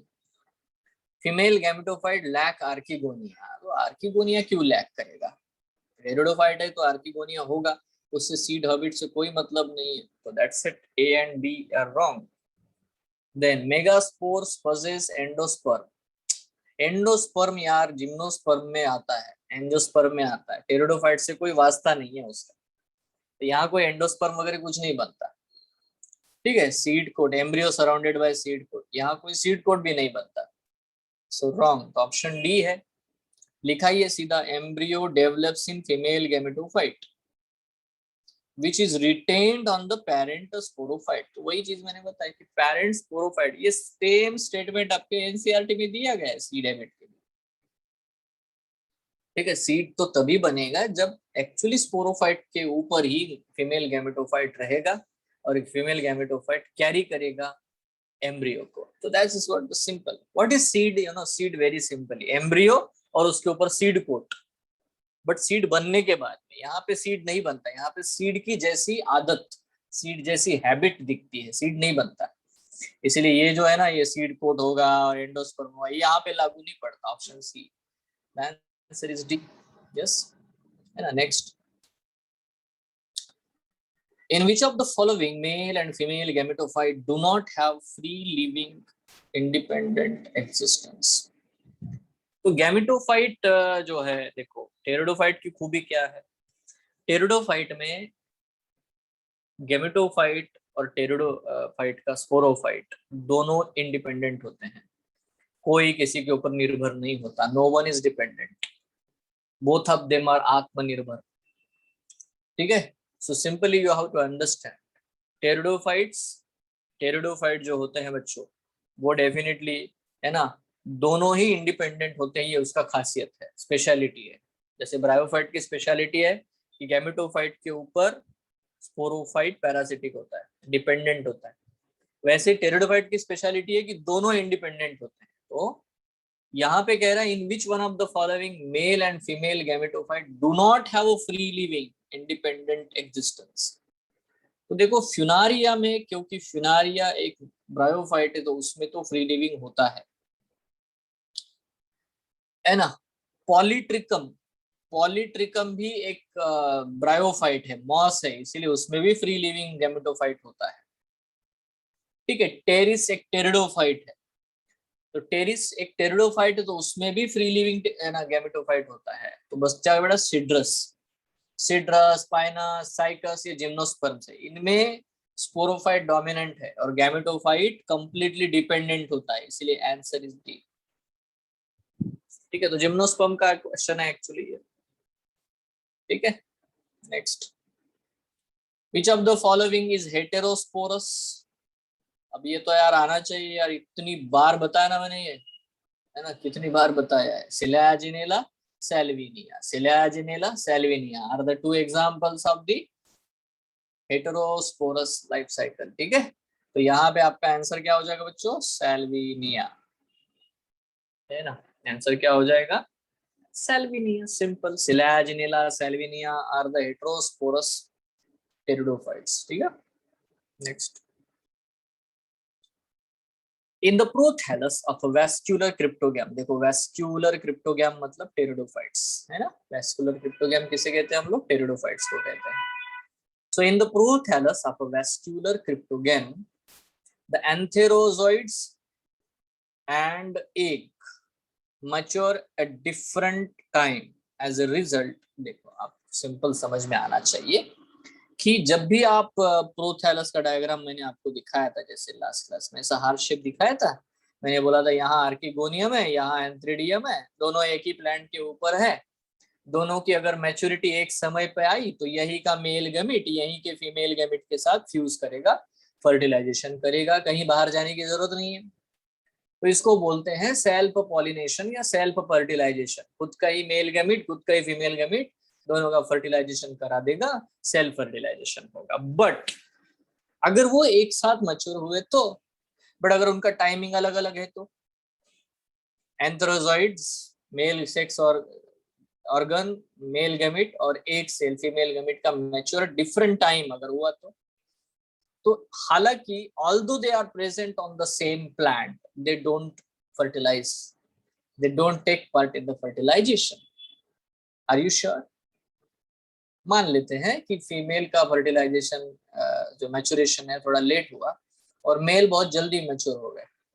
ऑब्वियसली बेटा जो बाकी आजू बाजू के प्रोथैलस के ऊपर जो भी फीमेल्स मैच्योर हो जाती है उनकी तरफ बेटा ये अट्रैक्ट होकर के मेल गैमेट निकल जाएंगे।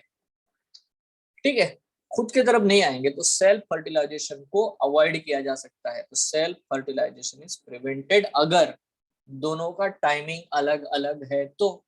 क्लियर है क्या ये कंसेप्ट? सिंपल है ना। नहीं तो एक ही टाइम आया तो बस हो गए वहीं के वही, क्योंकि बहुत नजदीक है, डिस्टेंस कम है। ठीक है, वहीं बेटा पानी भी भरा रहेगा तो तुरंत बेटा वो मेल गैमेट तैर के चले जाएंगे और वहीं के वहीं फर्टिलाइजेशन होगा, सेल्फ फर्टिलाइजेशन होगा। नहीं तो क्रॉस फर्टिलाइजेशन करा सकते हैं अगर अलग टाइमिंग रहा तो। Yes, next, informs meiosis occurs when. Meiosis कौन सा होता है? हैप्लोडिप्लॉन्टिक लाइफ साइकिल है, तो कौन सा मियोसिस होता है? Sporic meiosis. है ना, haplodiplontic life cycle, sporic meiosis. चलो एक और बार रिपीट करते हैं, zygotic meiosis, haplontic life cycle, है ना, gametogenic meiosis, diplontic life cycle, बराबर। और बेटा sporic meiosis, haplodiplontic life cycle. तो यार फर्न तो टेरिडोफाइट है, हैप्लोडिप्लॉन्टिक लाइफ साइकिल का एग्जांपल है। सो उनमें क्या होगा, इन ferns meiosis occurs when the spores are formed, जब स्पोर्स बनाए जाते हैं, स्पोर बनाने के लिए, है ना, स्पोर मदर सेल का मियोसिस होगा 2n से और स्पोर बनेंगे n। तो स्पोरिक मियोसिस होगा, spores are form, that's it, simple. Dichotomous branching is found in, देखो यार ये ब्रायोफाइट देखोगे ना, उनके केस में आपको उनका जो थैलस होता है उसमें दो दो ब्रांचेस देखने को मिलती है, इसलिए आंसर जो है मर्केंशिया होगा आपका। ये लिवर वर्ड्स में भी होता है, ठीक है, but Marchantia is the best example. ठीक है, अच्छा ये बताओ तो यार, the walking fern is also named because, ये बता सकते हो अभी आप, वॉकिंग फर्न क्यों उसको नाम दिया गया है, बताओ।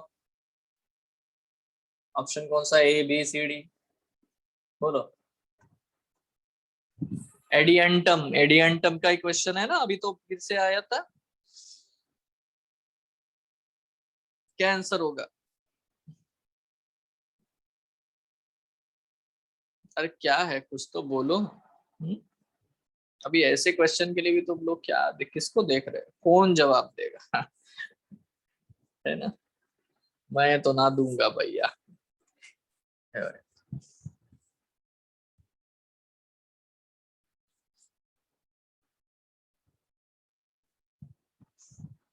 तो बहुत आसान है ना बेटा, क्या है, वॉकिंग फर्न, एडियंटम, कैसे चलता है वो, है ना, लीफ टिप्स, है कि नहीं, propagates vegetatively by its leaf tips, simple, correct है ना, लीफ टिप जो होते हैं उसके थ्रू वो चलता है, इट्स सो सिंपल।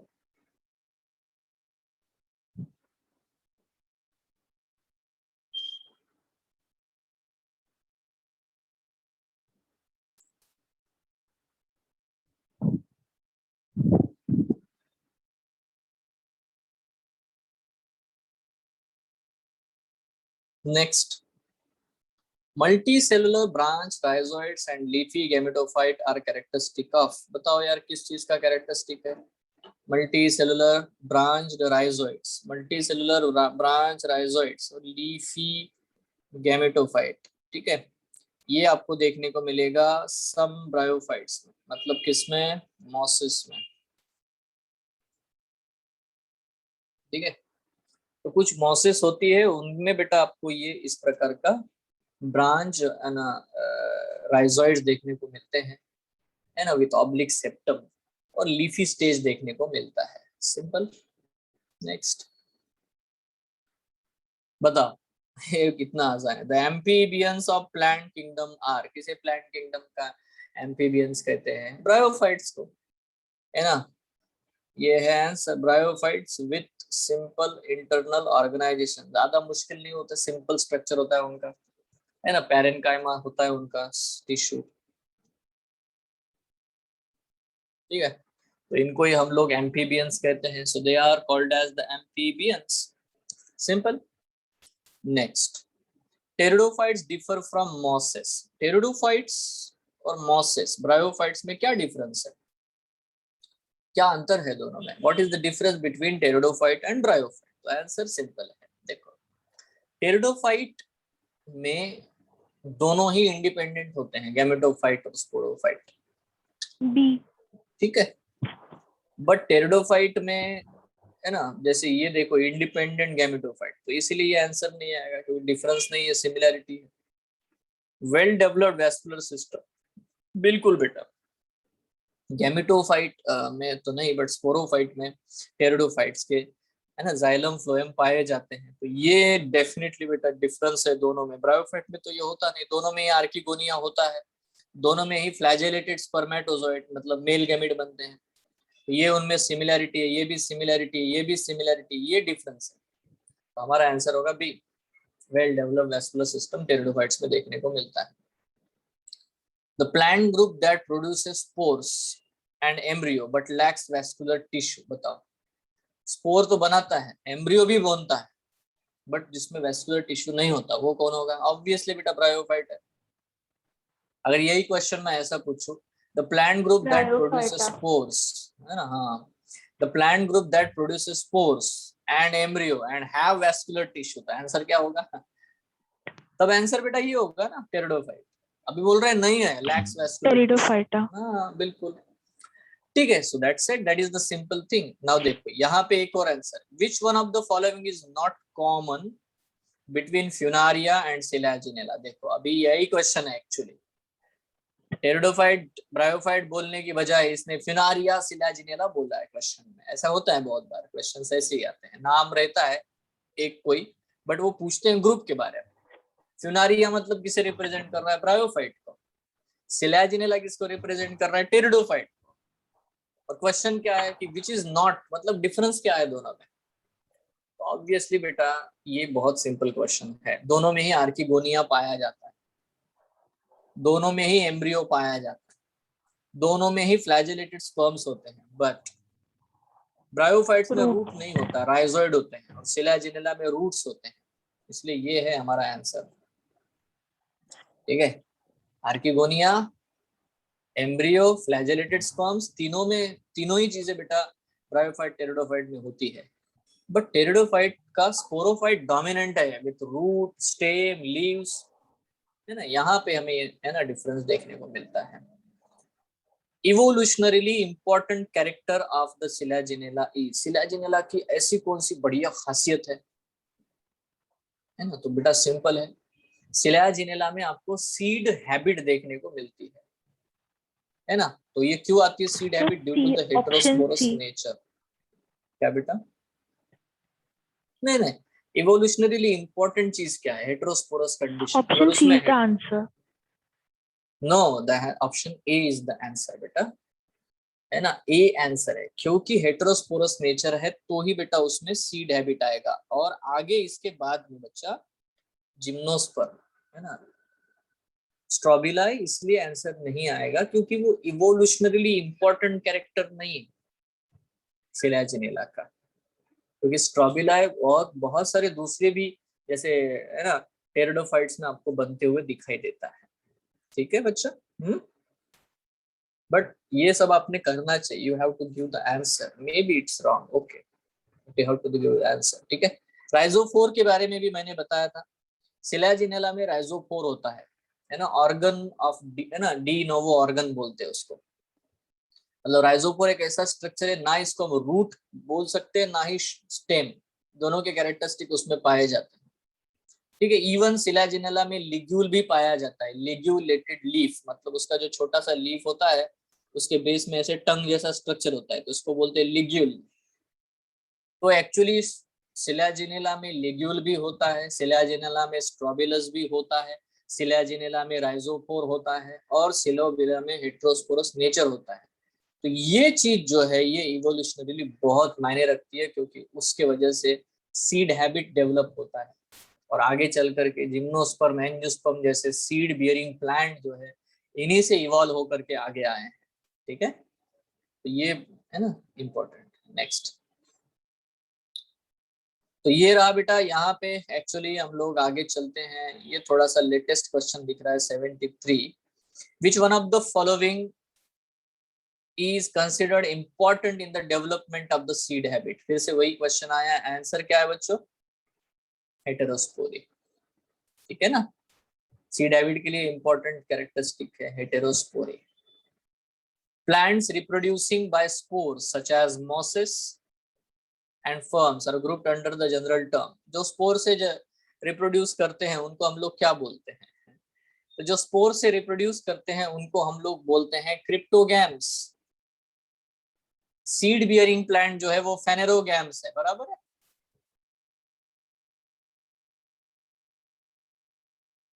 स्पोरोफाइट मतलब spore producing plant body, but उसके ग्रुप को क्या बोलते हैं? ठीक है, अंदर जनरल टर्म जो है उसको हम लोग बोलते हैं क्रिप्टोगैम्स, ठीक है। नाउ आते हैं बच्चों जिम्नोस्पर्म्स की तरफ। देखो जिम्नोस्पर्म में मैंने एक स्टेटमेंट आपको बताया था, वो क्या था? जिम्नोस्पर्म में स्टेटमेंट बताया था बच्चों कि all the gymnosperms are dioecious except Pinus, बराबर। अभी बताओ आंसर क्या है? कितना आसान सा क्वेश्चन है ये, 2017 का नीट का, है ना। मिसमैच कहाँ पे? साइकस डायोशियस होते हैं, मेल और फीमेल प्लांट बॉडी अलग अलग होती है, सही है।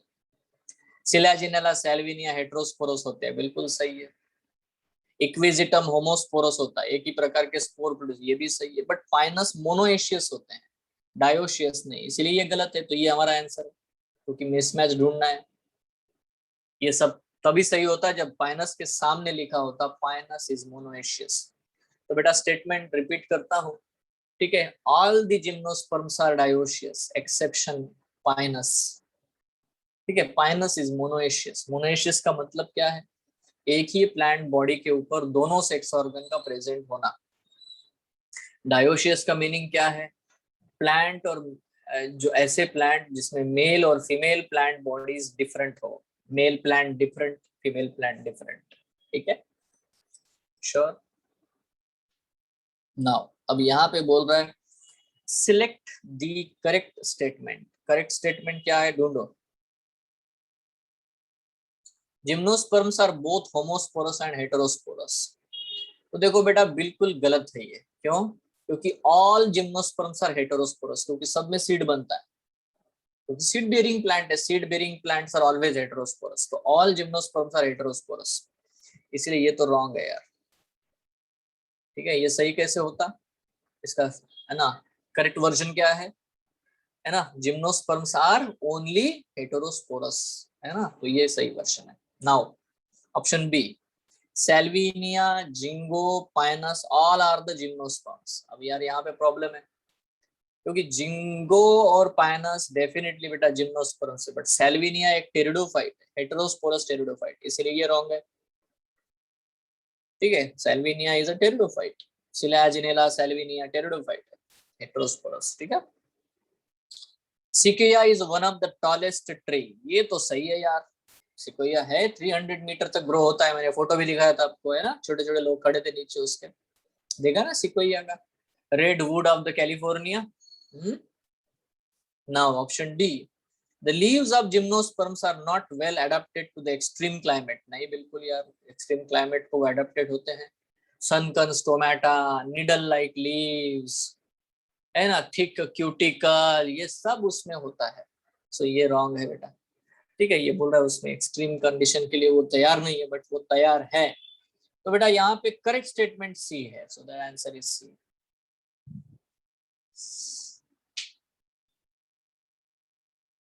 Correct. Next, in which of the following gametophyte is not independent free living. पर वैसा ही क्वेश्चन आया, अभी ऐसा क्वेश्चन हमने अभी सॉल्व किया था। Gametophyte is not free independent, कहाँ पे होगा यार? जिम्नोस्पर्म्स में, एंजियोस्पर्म्स में। तो मर्केंशिया में तो फ्री लिविंग होता है, फ्यूनारिया में फ्री लिविंग होता है, टेरिस टेरिडोफाइट में फ्री लिविंग होता है, पाइनस में फ्री लिविंग नहीं होता, इसलिए ये हमारा आंसर है, ठीक है। तो gametophyte is not free living in Pinus, मतलब जिम्नोस्पर्म्स, ठीक है। चलो इतने बड़े बड़े स्टेटमेंट दिए हैं, बताओ आंसर बोलो अभी। आप ही खुद समय लो थोड़ा सा और आंसर बोलो रे बाबा। एक एक स्टेटमेंट देखो, नीचे दिए हैं ए बी सी डी, ये ऑप्शन है। ऊपर ए कैपिटल बी कैपिटल सी, ये सब स्टेटमेंट है। ये ऐसे बड़े क्वेश्चंस पूछते हैं, आजकल ट्रेंड है, ठीक है। तो बेटा क्या आंसर होगा इसका?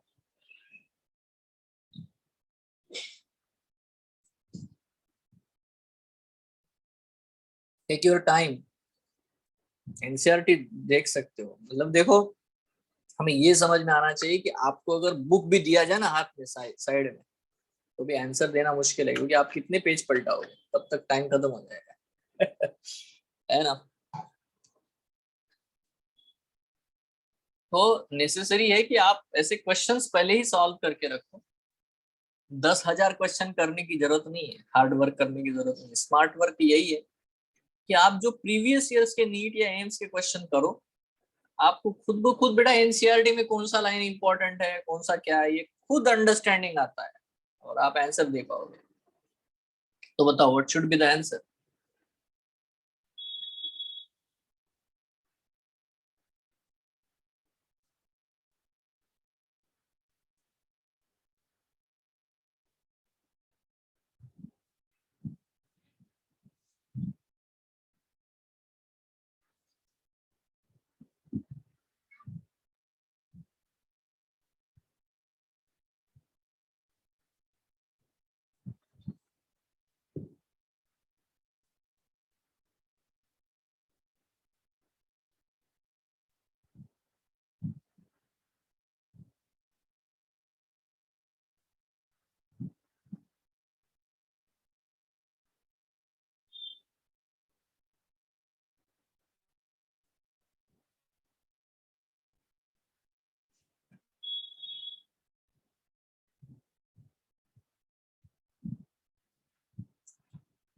यस बोलो।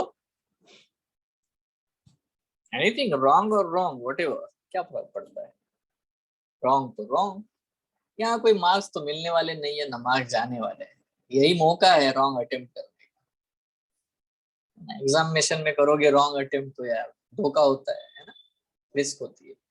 यहाँ कोई रिस्क नहीं है बच्चों, यहाँ पे तो डायरेक्टली है ना डेवलपमेंट है आपका। पहला स्टेटमेंट देखो ना, ऑप्शन ए ये वाला क्या है इसमें? Mosses and lichens are the first organism to colonise a bare rock. बिल्कुल सही है ना। इनको हम लोग कहते हैं, आपको बताया था मैंने कि जहां आज आपको फॉरेस्ट देखने को मिलता है, इकोलॉजिकल सक्सेशन, पायोनियर स्पीसीज का कंसेप्ट। ऑब्वियसली बेटा मॉसेस और लाइकेन जो होते हैं वो पायोनियर स्पीसीज का काम करते हैं, पहली बार रॉक्स के ऊपर जाकर के है ना मिट्टी बनाने का काम शुरू करते हैं, ग्रो होने का काम करते हैं, तो ये तो करेक्ट है। फिर उसके बाद दूसरा स्टेटमेंट दिया है Selaginella is a homosporous pteridophyte. तो यहाँ पे यार देखो, उसको सिलाजिनेला को होमोस्पोरस बोल रहा है, तो ये तो गलत है, रॉन्ग है। तीसरा बेटा coralloid root in cycas have VAM. Coralloid root of cycas में बेटा आपको साइनोबैक्टीरिया देखने को मिलते हैं। वैम का मतलब है माइकोराइजा, है ना। वैम माइकोराइजा होता है, माइकोराइजा जो है वो पाइनस के रूट में मिलता है, इसीलिए ये रॉन्ग है। Main plant body in bryophyte is gametophytic whereas in pteridophyte it is a sporophytic। तो ये तो सही है ना। ब्रायोफाइट्स में गैमेटोफाइट डोमिनेंट है और टेरिडोफाइट में स्पोरोफाइट डोमिनेंट है, ये तो सही है।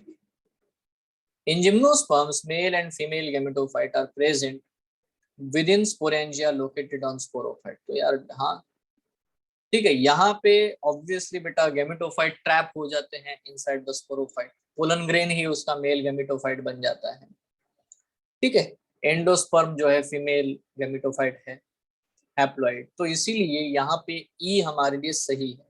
तो उन्होंने पूछा है कि कौन कौन से करेक्ट है। Read the following option with all correct statements. तो करेक्ट स्टेटमेंट्स है बच्चा ए डी एंड ई। तो ऑप्शन किधर है इसका? देखो A D and E, that's it, done, answer is there. ठीक है, ये वाला क्वेश्चन देख लो यहाँ पे, ठीक है। मिटा देता हूँ बच्चों इसमें थोड़ा सा ऑप्शंस, है ना, वैसे आसान ही है। देखो beside the paddy field cyanobacteria are also found inside the basic। अब भी बताया था साइकस में साइनोबैक्टीरिया होते हैं उसके रूट में, तो यही आंसर है ना। कोरोलाइड रूट में साइनोबैक्टीरिया होते हैं। अब फिर से वैसा ही क्वेश्चन है, read the following statement A to E and answer the question which follows them. बताओ।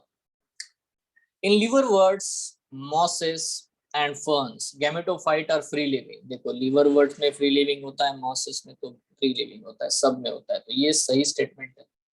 पहला स्टेटमेंट बिल्कुल सही है।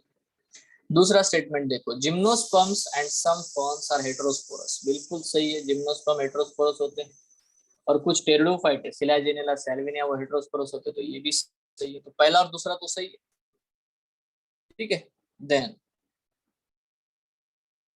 sexual reproduction in fucus volvox and albugo is oogamous। देखो ओ वीजा फेको, ओ वीजा फेको मैंने आपको बताया था, ये है ना, ट्रिक बताया है। तो V for volvox, F for the fucus. अभी ये एक्चुअली एल्ब्यूको फंगस है, but fungus belong to the oomycetes, ठीक है। ये एल्ब्यूको जो है ऊमाइसिटस फंगस है, मतलब वो भी ऊगैमी करता है। तो तीनों ही बेटा ऊगैमस होते हैं, बट ये अभी 2 चैप्टर मिला करके एक क्वेश्चन पूछा है ना, 2 चैप्टर मिला करके, तो थोड़ा सा यहाँ पे है ना अलर्ट होना चाहिए हम लोगों ने। फ्यूकस, वॉल्वॉक्स और एल्ब्यूको तीनों ही ऊमाइसिटस ऊगैमस होते हैं। द स्पोरोफाइट इन लिवरवर्ट्स, देखो sporophyte in liverworts is more elaborate than the in mosses, ये तो रॉन्ग है। मॉसिस का स्पोरोफाइट ज्यादा डेवलप्ड होता है, सेमी पैरासिट होता है, ठीक है, इसीलिए बेटा ये रॉन्ग है। ये स्टेटमेंट सब सही कब होता, करेक्ट कब होता बेटा? What is the correct statement against it? The sporophyte in mosses is more elaborate than that in liverworts, ऐसा लिखा होता तो बेटा ये करेक्ट होता, ठीक है। Now both Pinus and Marchantia are dioecious, देखो पाइनस मोनोइशियस होता है, मर्केंशिया डायोसियस होता है डेफिनेटली, बट पाइनस मोनोइशियस होता है, इसीलिए ये रॉन्ग है। तो बेटा आपको दिखाई दे रहा है यहाँ पे पहला, सेकंड, फर्स्ट, सेकंड और थर्ड, ये तीनों स्टेटमेंट करेक्ट है। तो उन्होंने पूछा है how many of the above statements are correct, तो आंसर बेटा 3 स्टेटमेंट्स आर करेक्ट। श्योर?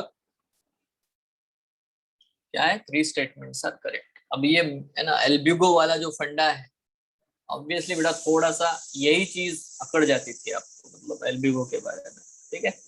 बाकी आप आंसर दे सकते थे, but now you have, as you have solved the question, you know that कि हाँ एल्ब्यूको सर ऊमाइसिटिस में आता है, तो वो भी ऊगैमी करता है, although it is a fungus, ठीक है। What is a common in all the 3? तीनों में क्या चीज कॉमन है? जैसे कि फ्यूनारिया में, ड्रायोप्टेरिस में और जिंगो में। फ्यूनारिया ब्रायोफाइट है, ड्रायोप्टेरिस टेरिडोफाइट है, जिंगो जिम्नोस्पर्म है। तीनों में क्या चीज होती है कॉमन? प्रेजेंस ऑफ आर्किगोनिया, तीनों में ही आर्किगोनिया प्रेजेंट है ना। इंडिपेंडेंट स्पोरोफाइट तो तीनों में होता नहीं है, ब्रायोफाइट में तो नहीं होता। Well developed vascular tissue bryophyte में नहीं होता। इंडिपेंडेंट गैमेटोफाइट टेरिडोफाइट में, सॉरी जिम्नोस्पर्म्स में नहीं होता, इसीलिए ना ये सही है, ना ये सही है, ना ये सही है, यही बचा। वैसे भी एलिमिनेशन करके आ जाता है आंसर। प्रेजेंस ऑफ आर्किगोनिया ये कॉमन चीज है ना इन तीनों में ही। Cycas and adiantum resemble each other in having, देखो साइकस एक लोअर जिम्नोस्पर्म है, लोअर जिम्नोस्पर्म, एडियंटम एक टेरिडोफाइट है। तो एडियंटम में सीड होता नहीं है, एडियंटम में कैम्बियम मतलब सेकेंडरी ग्रोथ होती नहीं है, सेकेंडरी ग्रोथ मतलब गर्थ जो है वो बढ़ती नहीं, जिम्नोस्पर्म में सेकेंडरी ग्रोथ होती है, ठीक है। एडियंटम में वैस्कुलर सिस्टम होती है बट ट्रकिड्स होते हैं, वेसल्स नहीं होते। बट साइकस में लोअर जिम्नोस्पर्म है, तो मैंने आपको बताया था कि साइकस में मोटाइल गैमीट पाए जाते हैं, मोटाइल स्पर्म्स होते हैं, और एडियंटम में भी मोटाइल। देखो सारे जिम्नोस्पर्म में नॉन मोटाइल गैमीट होते हैं, बट साइकस में मोटाइल गैमीट बनता है। जैसे आपको स्पायरोगायरा में है ना मोटाइल गैमीट नहीं होते ये पता है, वैसा ही याद रखना है कि साइकस में मोटाइल गैमीट होते हैं। Cycas consist of the motile gamete, ठीक है। Now Which one of the following is a correct statement? अच्छा correct statement क्या है बच्चों? Which one of the following is a correct statement? Pteridophyte, gametophyte has a protonema and leafy stage. देखो ये protonema pteridophyte में होता नहीं है, ब्रायोफाइट का कैरेक्टरिस्टिक है। In gymnosperms female gametophyte is free living, देखो यार जिम्नोस्पर्म में कभी गैमेटोफाइट फ्री लिविंग होता नहीं है, तो ये रॉन्ग है। Antheridiophore and archegoniophore are present in pteridophyte, देखो ये सब मर्केंशिया में होता है ना। आर्किगोनिया एंथ्रेडिया प्रेजेंट है, बट आर्किगोनियोफोर मतलब उसकी ब्रांचेस के ऊपर, वो ऐसा सिर्फ मर्केंशिया में है, इसलिए ये गलत है। तो बचा एक ही यार, एक ही बच गया ना। Origin of seed habit can be traced in the pteridophyte, बिल्कुल सही है, ये सिलाजिनेला सैल्विया में पढ़ा हम लोगों ने, है ना। सीड हैबिट को हम ट्रेस कर सकते हैं, है ना, ओरिजिन बिल्कुल सही है, पक्का। नेक्स्ट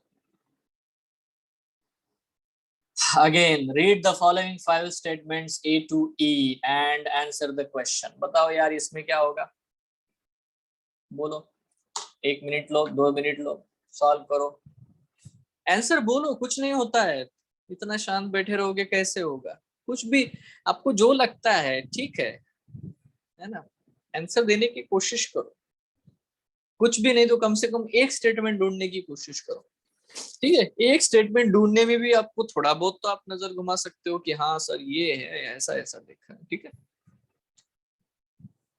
अच्छा, आप सबके पास में एनसीईआरटी है क्या बच्चों?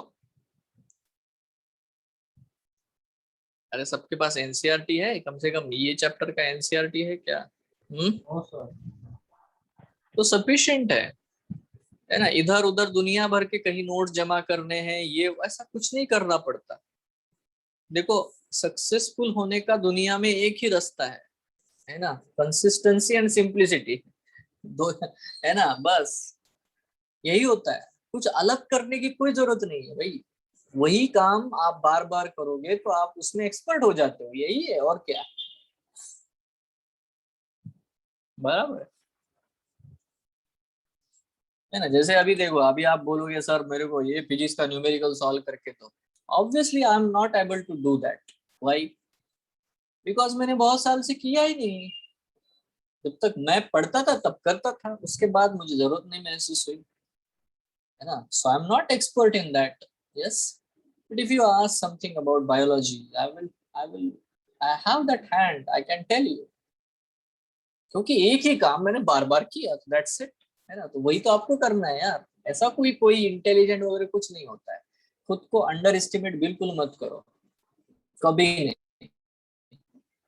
just don't underestimate yourself, you are great, you have a great memory, great strength, great intelligence, इतना ही कि आप अपने आप को मौका देते हो या नहीं, यही फर्क है बस, समझ रहे हो ना, फर्क कितना है बच्चों, क्या आप अपने आप को रिस्पेक्ट करते हो कि नहीं, एज ए इंडिविजुअल आप अपने आप को मौका देते हो कि नहीं, इतना ही फर्क है। बहुत से लोग अपने आप को ही मौका देने से चूक जाते हैं और बड़ी बड़ी बातें करेंगे, दुनिया बदलने की बातें, बट खुद को तो बदलना है, खुद को चांस दो ना, you are great, you are really great, ठीक है, इसको मत भूलो। सो बताओ, try it, if it is wrong it's wrong, what happens, कुछ नहीं होता, है ना। बोलो क्या आंसर होगा इसमें। Read the following statements and answer the question. अभी क्वेश्चन का है यार, देखो इसको थोड़ा छोटा कर देता हूँ।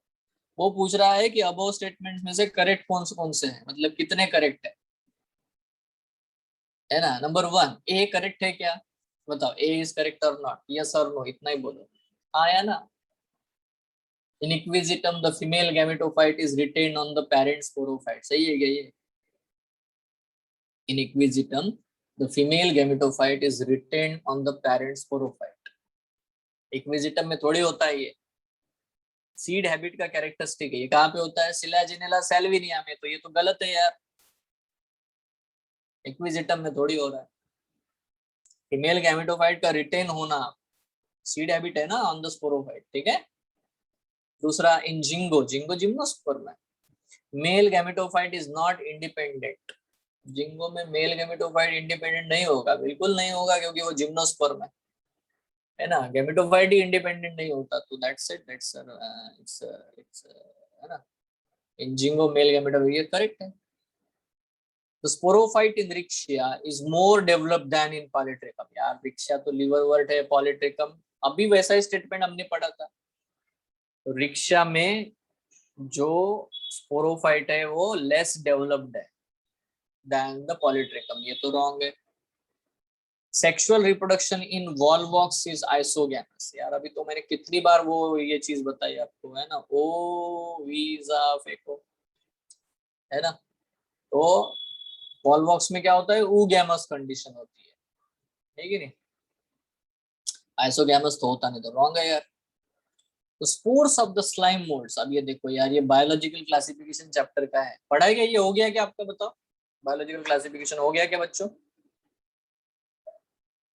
हाँ, बायोलॉजिकल क्लासिफिकेशन, प्रोटिस्टा किंगडम पढ़ा है, किंगडम प्रोटिस्टा,